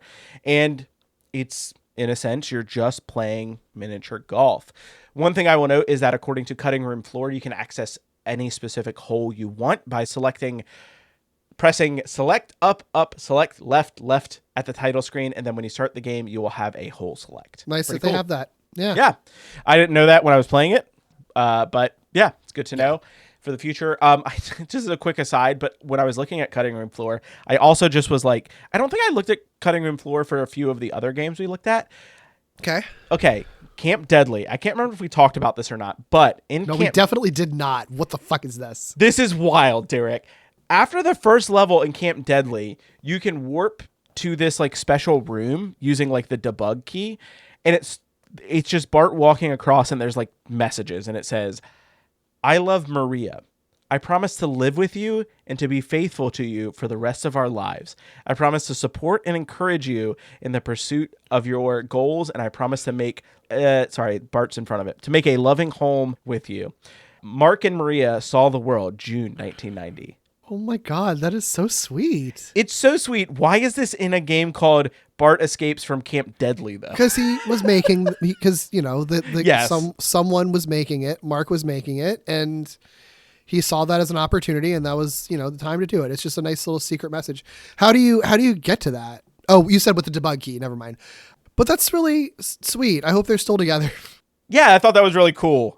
Cutting Room Floor has some really fun stuff for some of these Simpsons games, but yeah, that's really cool. Yeah. So the way the game kind of works is that all you do is you putt through each of the holes, start of every level. Krusty gets to introduce a sort of crazy golf tip. We'll talk about each of them before each level, but like not much to talk about there, but sure. No, not much to talk about at all. One thing that there is a lot to talk about though is the art in this game. Yes. And it's pretty phenomenal. Like, I don't understand how this is a Game Boy game, and it looks like so good. The physical graphics and movement look like a Game Boy game. Like, to be clear, like it's not like this is like it's not mind blowing actually seeing the game on screen, but it's more like the specific detail in these character drawings, quote unquote, that are here that look like pitch perfect to what the show looks like. Absolutely. Like, I don't even understand how they got that much detail in this, especially compared to a lot of other stuff that we've seen. Yeah. One of the things, like, as soon as you boot this game up, like the splash screen of Itchy and Scratchy, it's like a one-to-one recreation of like the Itchy and Scratchy logo. Yeah, it's so good. And then they also do a really good job of matching when you see Itchy and Scratchy show up in The Simpsons, they always have like a title card, and it's usually Scratchy chasing Itchy with like some weapon. Yeah. And they do the same thing in this, and it's like it's original. It's Scratchy has a golf club in his hand and Itchy has a ball, and it's like he's chasing him. It looks great. It is phenomenal. And yeah, like the actual animations in the game are really cool too. Like there's individual death animations based on how you are killed by Itchy. Like, it's wild. Like, I have some screenshots in our outline, and I'll share these out, but like they could have easily just had one death animation, and they didn't. Yeah, and all of them look really like they look great. And like the joke of Itchy and Scratchy obviously is that it's like hyper violent cartoons, right? Mm-hmm. And there's only so much violence they can do in this Game Boy game, but they I think imitate the cartoon violence really well. Like, you don't see blood and stuff like you would on Itchy and Scratchy, but like burning to a crisp and stuff is a really cool, fun, cartoony, violent thing to do. Yeah, that I think works really well. You can get cut in half. Like, you can which is wild to me. The other thing that I think they do a really good job of, and it's a little hit or miss depending on the level, but like environmental details I think are really great as well. In various different stages, you'll have things like a cat skull, and it looks really fucking cool. Yes. And then at the end of every stage, you have Scratchy marking off his scorecard, and even that looks really good. The shadows on it. The shadows, yes. I was like blown away by those little cartoon gloved hands. It's so funny. Yeah, and one of the things I was curious about going into this was, does this parody anything in The Simpsons? Like, does this parody like an Itchy and Scratchy? And I went through a list of like all the Itchy and Scratchy cartoons that are in episodes, and there was a Itchy and Scratchy titled Par for the Corpse that came out in 2002, so well after this game came out. And in that episode, Itchy goes golfing and Scratchy is the caddy.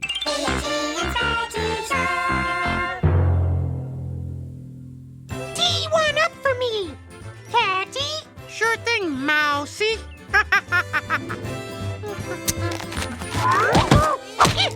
Nice follow through! Now that's what I call a moonshot.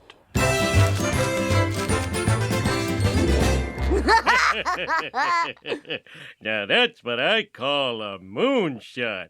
Dad, that line was in the cartoon. I'm pretty sure it wasn't. Yeah, I mean, I think that they really built the game. The level design was built around what can be a fun mini golf level game level design, you know, and then just inserted some Simpsons-y things in there where they could. Is really which I don't fault them for that. Like, you know, you're still making a mini golf game. So yeah, one thing I did think was interesting as I was going through those Itchy and Scratchy cartoons was.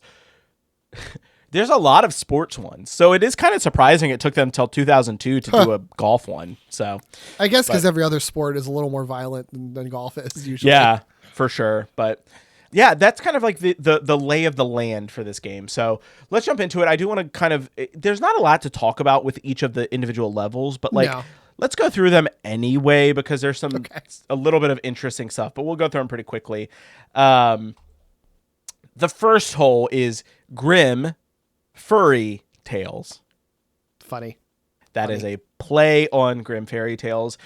Grim is spelled the correct way and not Grimm. But then furry has whatever. It's fine. It's funny. Yeah. One thing I will note is I will give them a whole bunch of credit for. This is also a staple of Itchy and Scratchy cartoons is that it's a play on something else. Yes. Every single hole in this is like a play on something, right? Like I think they do a good job. Yeah, they're always like funny, usually sweaty puns, but like the original Itchy and Scratchy cartoons also had like puns that were very. It's like it's not the smartest thing ever usually, right? And some of them are better than others, you know. And I think it's the same way here. And I think that's really fun. I totally agree with you. It was a cool thing that they did. Yeah, I love it. And then this is where, so we'll just talk about it really quickly. I don't think we have to go through every single one of these, but before you get into each level, you get a splash screen of Krusty the Clown, and he tells you a tip. In the first level, he says, stand next to the ball and press up on the control pad to putt the ball. And I broke how I'm speaking up because that's how it's broken up in the screens that you get. That's not really a tip. That's just how to play the game. I appreciated it because I wasn't reading the manual. True. So that helped me actually. That is true. Ask for games to kind of teach you how to play them. This game does do that with these. It does. It really, really does. And then after that, you get I guess I would call it an advertisement for the level that you're about to play, and it's always Bart. It's Bart doing something. And so in this one, it is Bart as, I guess, the Humpty Dumpty, and then you also see, like, Mother Goose. Sure. But these are all really good, too. Like, all of the art really of Bart. Good looking, yeah. I love them. And yeah, as far as the actual gameplay, it is you hit the ball, you have a power meter, and you hit it a certain distance and it travels, and then you go up to it and you hit it again. Like, very simple, very basic. And then, I figured the only other thing to talk about with each level is like the actual hole itself. There is an obstacle. Yeah. And the first one is the old woman who lived in a shoe. You have to get it into the hole of the shoe. Yeah, which it's simple. I like that the old lady looks like Dr. Marvin Monroe with like a wig and no beard, basically. Yes. It's a funny design. Also, at the beginning of the level, who the fuck is this guy? He looks like Mr. Largo, but like, I don't think it's supposed to be him. I think that's Humpty Dumpty, but like, doesn't it look like he has like long hair like Mr. Largo does though? Oh, or am I just but I think you're right. I think maybe it is an egg. Wait, oh my God. What the fuck is behind him? I'm seeing what you're seeing now. Those are his arms coming off of the egg. That's not his hair. Okay, I see the egg, the arms, and the legs. Okay. That's so funny. When I see that as hair, though, I see exactly what you're saying. That's it looks fascinating. like fucking Mr. Largo. Like, it does, doesn't it? It really does. That's so funny. Oh my God. Anyway, okay. Well, that solves that mystery. Thank you. Yeah, not much to talk about for each of these stages. Literally, you just avoid getting killed, and then you get to the final hole, and you try to get it into it. It's usually, there's some obstacle or something tough to actually get it into the hole. Yep, just getting things into holes. Getting things into holes. Getting your thing into a hole. That's what we're trying to do. Yep. Moving on. I will note that the old woman who lived in a shoe is not actually a Grimm fairy tale. Doesn't matter. Oh, but it's a nursery rhyme, isn't it? Yeah. Nursery rhyme, yeah. Everything, like Humpty Dumpty, I don't think is a Grimm fairy tale either. Oh, no, you're totally right. I think So- everything in this level is actually just a nursery rhyme, not a Grimm's fairy tale at all. That's really Whatever. funny. I'll give them a pass. cares? It doesn't matter. Who cares? Hole 2 is Malice and Krusty Land. I should also note, too, in the manual, there is like a little description of each hole. I'll go ahead and read the first or the second one, which is Malice and Krusty Land. What could be wrong with a hole based on... Sorry. With a hole based on Springfield's best loved entertainer. Malevolent jack-in-the-boxes, trampolines, and teeter-totter catapults, all set by Itchy to bring Scratchy's ratings down permanently. And it's like, they don't have to go through that effort, but sure, why not?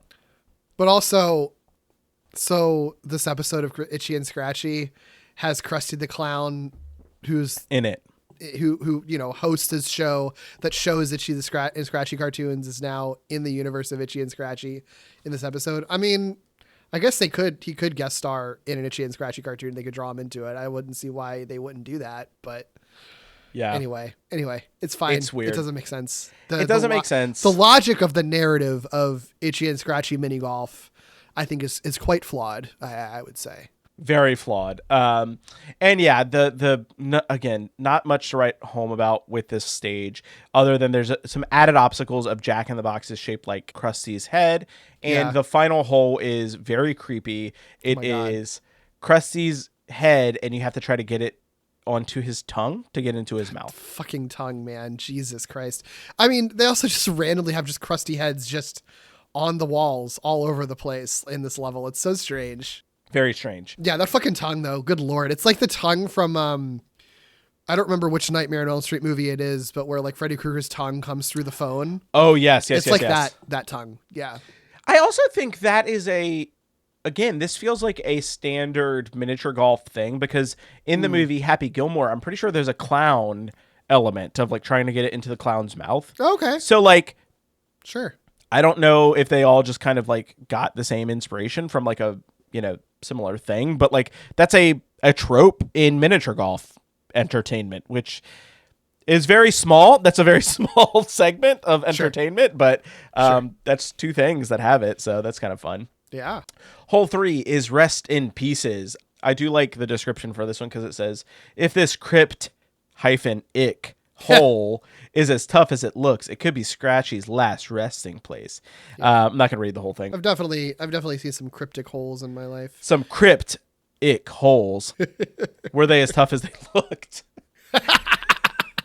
Oh my God. It's so much hole talk. Like it's hard to get around it. So much hole talk. I will note that the Bart in the splash screen for this, dope. So cool. It's so cute. He's a little Grim Reaper boy. He's dressed up as a Grim Reaper. It's so good. The bats behind him are so adorable. They went so fucking hard on like these advertisements for the game that you're about to play in the game. Like what happened? But they're great. They're like they're kind of like their own little title cards. Yes, title cards. They're phenomenal.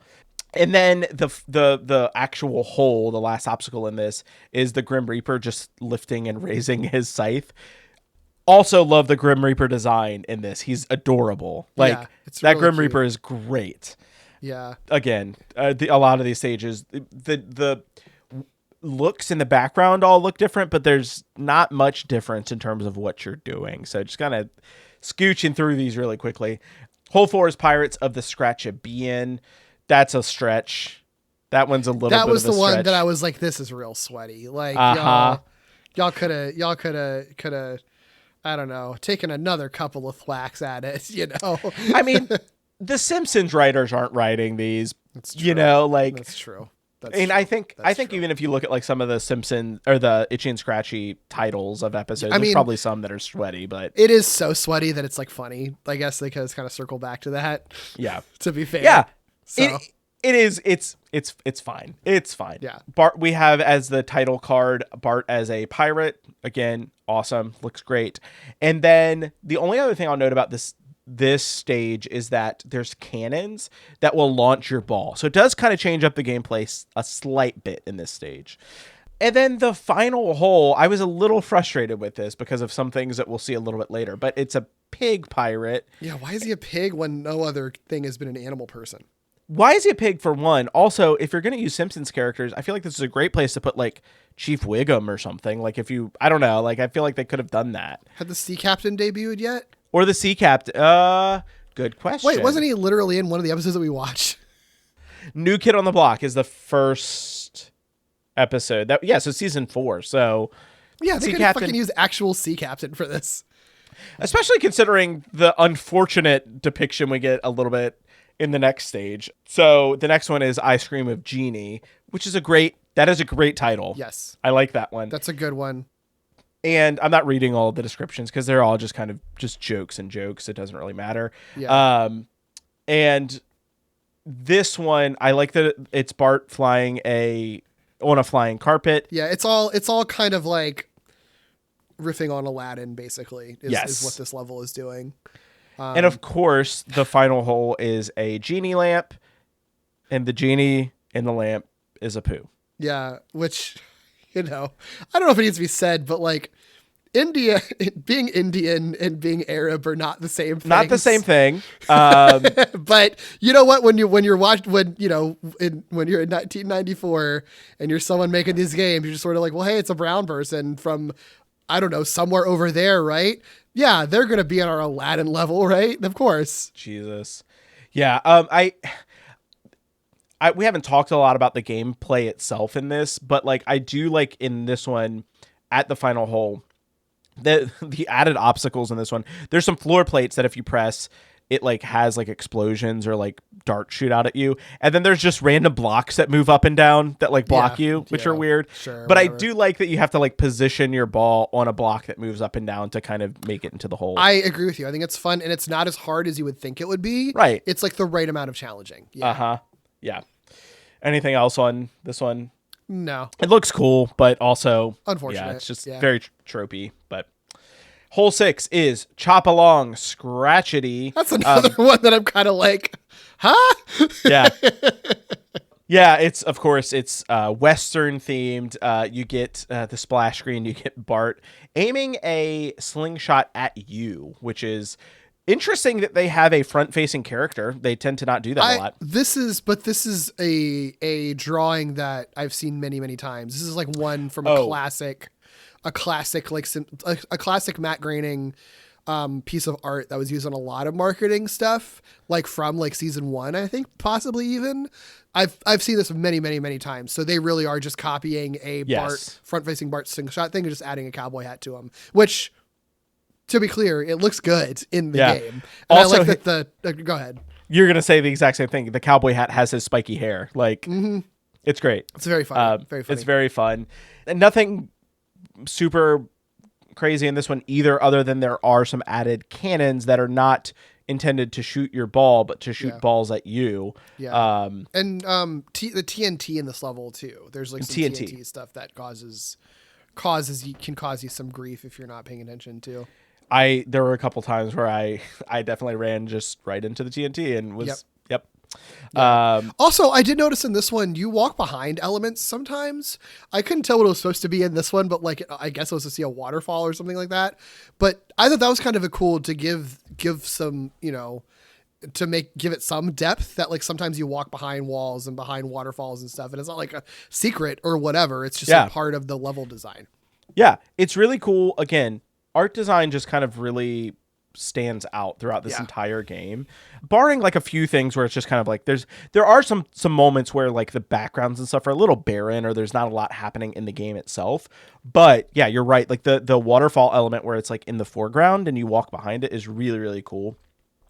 The final hole in this one is guarded by Principal Skinner, who is fashioned as a sheriff in like a Western setting, and he has a gun that he shoots at your ball, and then he shoots one bullet at you. Why is it Skinner?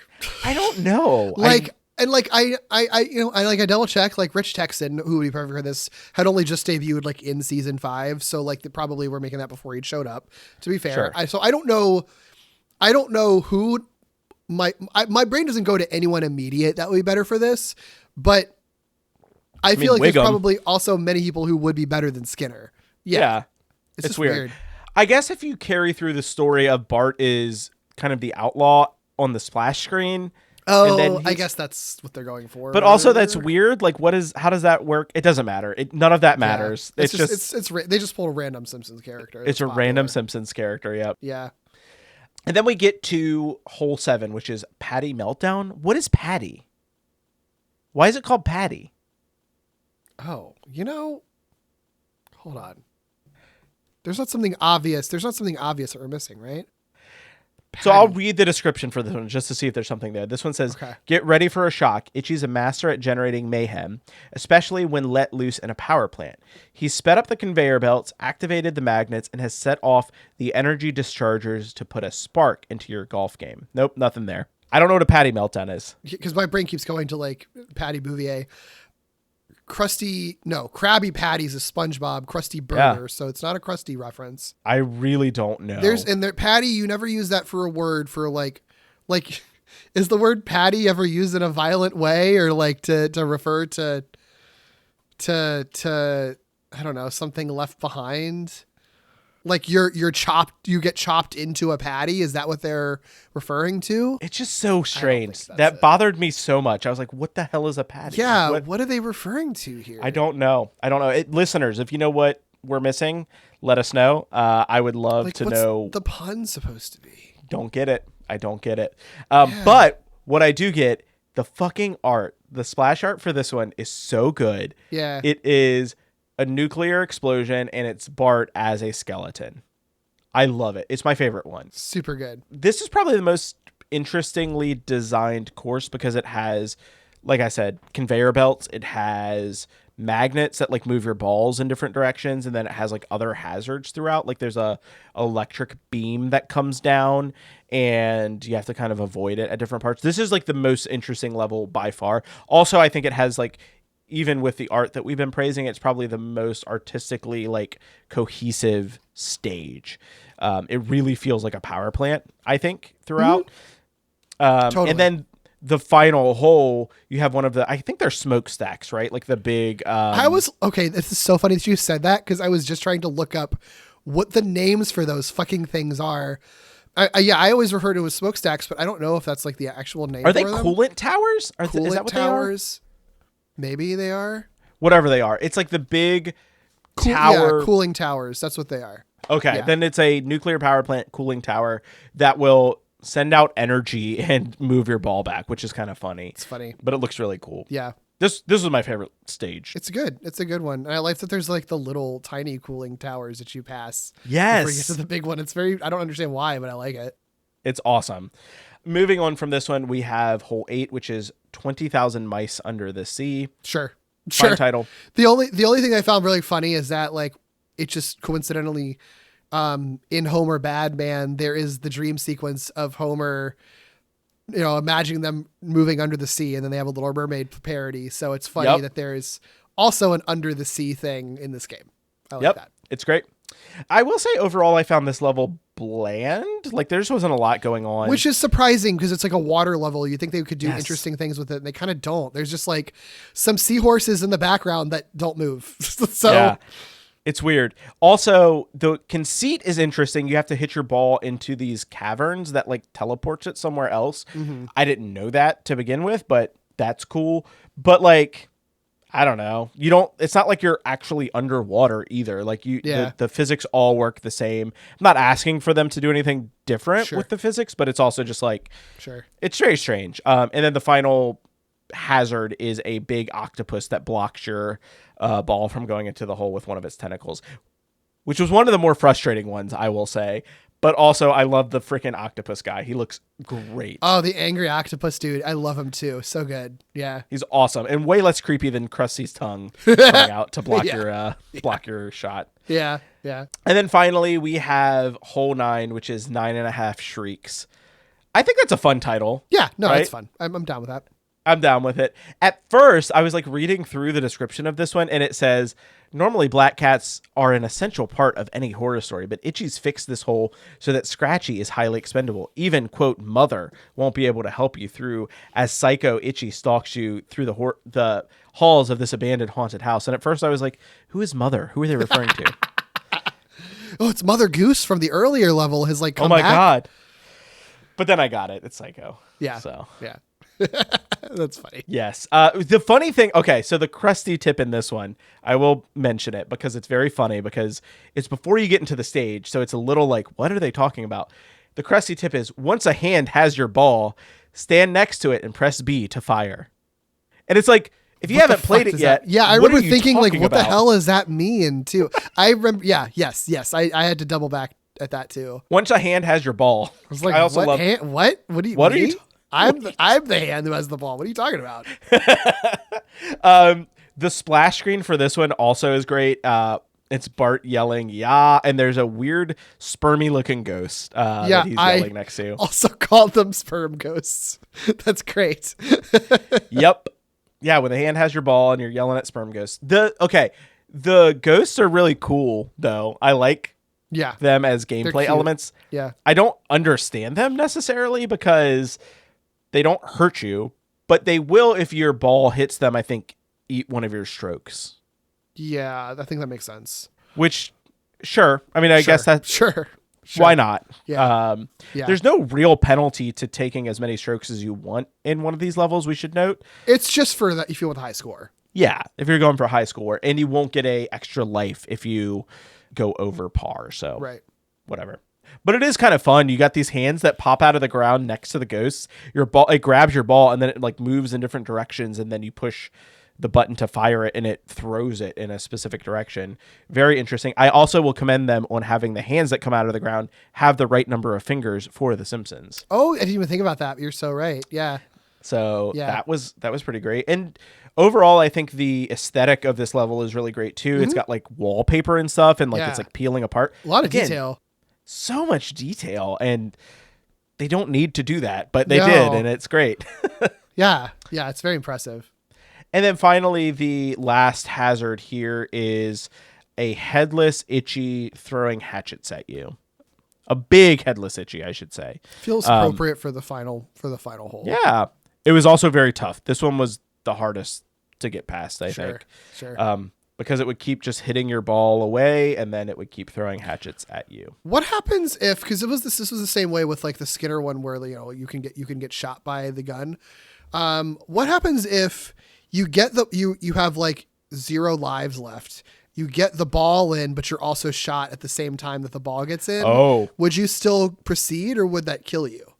I don't know. I don't know what takes priority in that situation. Because that could happen. Yeah, absolutely. Thankfully, I did not have that happen. Yeah. Although I will say this one was very, very tough to get past. It is really interesting how they make the very last thing that you do in a stage kind of hard. It almost kind of feels like a boss fight, but it's not.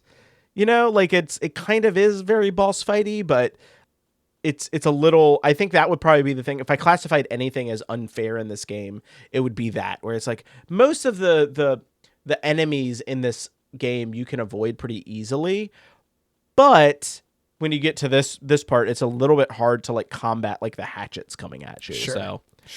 But otherwise, I think it was still a pretty fun level and a pretty interesting stage.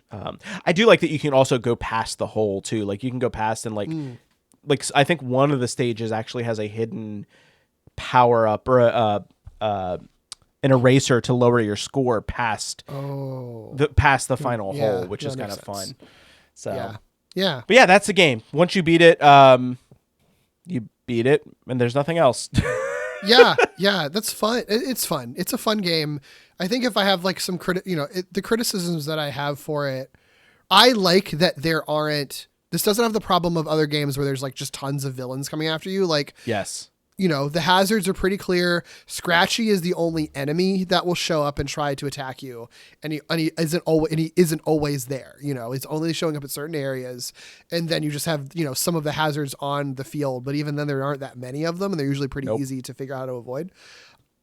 So that's good, but the the downside to that is that like you have weapon power-ups you can get, but like I don't know that the weapon power-ups are, I feel like they maybe could have done a little more with them, and I think the reason they don't is because there aren't that many, like Scratchy is the only thing you can interact with those. Yeah. So like there's not much they could do with the weapon power-ups, but that also means that like it does add to some of the monotony of this game because the levels are pretty straightforward, you know? Mm-hmm. In a weird way, it's almost kind of a minor gripe though, because like I like how kind of uncomplicated this game is, and that would complicate it, and then maybe would end up having the same problem that other games have had, where they just become too unwieldy and hard. So I don't know, maybe that's a good thing, but you know, I do think that like this is a game that as much as I like it and had fun with it, I could see someone getting bored with it because, you know, it's all very straightforward and you know, pretty forgiving. I think they could have maybe had the power-ups adhere more to the stage you were on than like just be because like that's a good idea. Yeah, the power-ups generally speaking are just kind of, they feel very random. They totally do. Yeah. And just for the listeners, some of the power-ups you get a baseball bat, a mallet, bombs, flying discs, which I think are frisbees, but they'll cut Itchy's head off, boomerangs, and then grenades. They're literally just weapons, just regular ass weapons. Yeah, just regular weapons. You can also pick up an eraser. We just mentioned that, and that actually lowers your par on the course by 1, which is very clever. I like that a lot. Generally speaking, though, like it doesn't matter because like I was over par by like 10 or 15 strokes, so taking 1 off isn't really going to do anything. But yeah, I agree with you. I think the one gripe I would have with it is that it does feel a little monotonous, especially when like Itchy is not showing up. But I also think like when you're doing something like golf, like mini golf, like you do have to be able to give the player the opportunity to stand and like line up their shot, like take the shot. So like while I definitely wouldn't ask for them to do a bunch more enemy spam, it also would have been interesting to have a few more obstacles or like ways to interact with the course than they did. Yeah. I will give them massive props though. You mentioned this. So there isn't enemy spam. Itchy is like pretty much pre-placed throughout. Like when you get to a specific area, that's when Itchy will show up. If you kill Itchy, he will be gone for good. So it's not like he'll like just you won't respawn him by like going back or going forward. Such a phenomenal choice, and like really if you play this and then go back and play Escape from Camp Deadly, it's like it's a wildly different experience, right? Like because you're not having like that enemy spam kind of pop up, and you won't have like enemies respawn and stuff like that too. So I really liked that. Especially important for a game like this where there is like a little bit of a puzzle element to it because you have to figure out exactly how to get your ball where it needs to go. So you do need space to like stop and think sometimes. And so, yes. Yeah. They really thought that through in a way that I think a lot of these games haven't up to this point. But the one thing I do want to ask is like, as a Simpsons game, where do we feel like this fits? Because just to kind of, I guess, give a fair recap, characters that are featured, there's like 5-ish, I guess, because you have Itchy, Scratchy, Krusty, Bart, Skinner, Apu, and then 6. So you have 6 characters. No other family members are featured. It doesn't feel like Springfield, right? Like it's not a Springfield. Well, I mean, it doesn't feel like Springfield, but it is Itchy and Scratchy. Do you know what I mean? Like, I think it's sort of similar to the Radioactive Man thing to me. Yes. Because it kind of gets a pass. You say literally have a note that says that. This actually was coming from my brain. I did not see. I was not stealing your thought. I did not see that. I was thinking what you were going to say in advance. No, I'm just kidding. Yeah. No, but I think we're on the same page about it. Like with the Radioactive Man thing, it's taking a in-universe Simpsons property, which I think the joy of The Simpsons, one of the many joys of it is how like deep the world that they build is over as time passes. And so you can have like in-universe fictional properties within The Simpsons that also have very deep lore that you could build a video game around. And, you know, this isn't necessarily pulling from Itchy and Scratchy lore per se, but it is believable that you would be in an Itchy and Scratchy episode where Itchy and Scratchy are trying to kill each other while playing golf. And it's still trying to riff on the structure that you are familiar with from Itchy and Scratchy cartoons that you only see on episodes of The Simpsons, you know? Totally agree with that. The only thing I would say is that I think as far as the gameplay aspect is concerned, I do think if you were to remove Itchy and Scratchy from it, you could put 2 other characters in there, like 2 original characters, and like it would still work. Sure. Right? So like I think there is that element of it where it's like it doesn't feel Simpson-y in that aspect of it, but they did go through the effort of giving you like these title cards that are really like great art, and even if like not all of the jokes work, they're still trying to make jokes, and they feel like jokes, again, like we talked about this, of like they feel like they would fit in a like an Itchy and Scratchy cartoon, like at least in concept, right? Like it like 20,000 Mice Under the Sea. I could see that being the title of like an Itchy and Scratchy cartoon.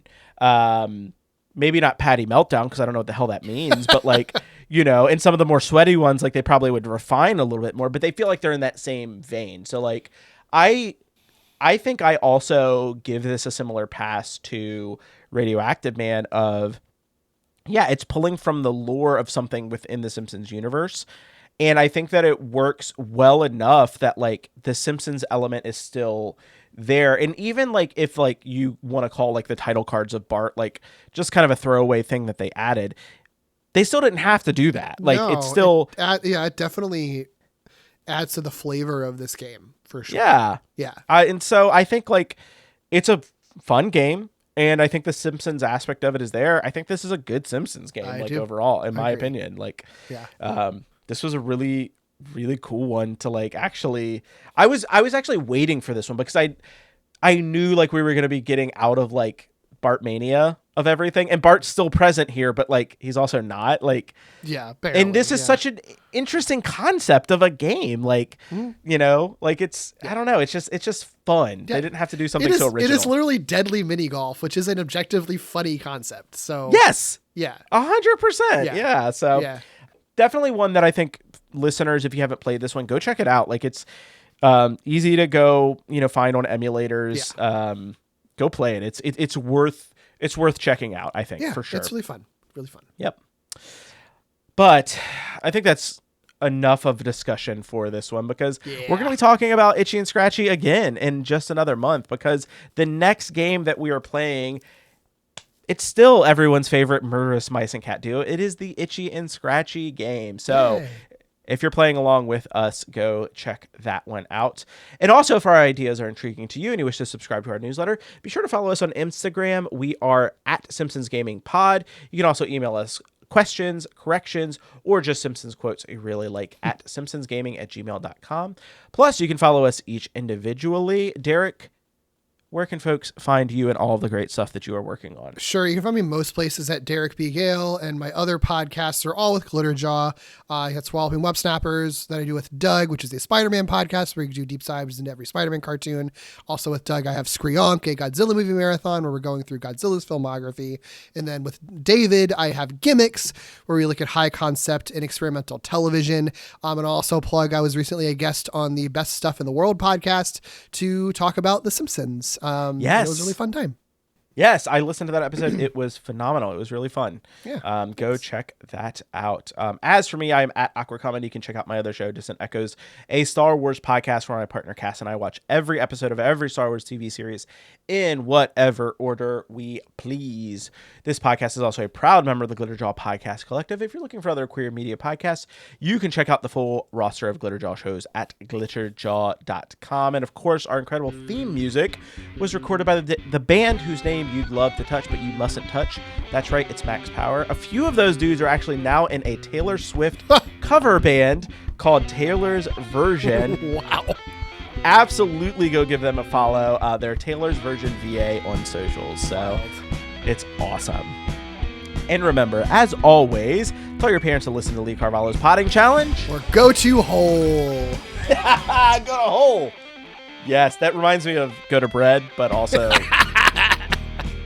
That was a good layered joke there, Derek. I loved it. Go to hole, everyone.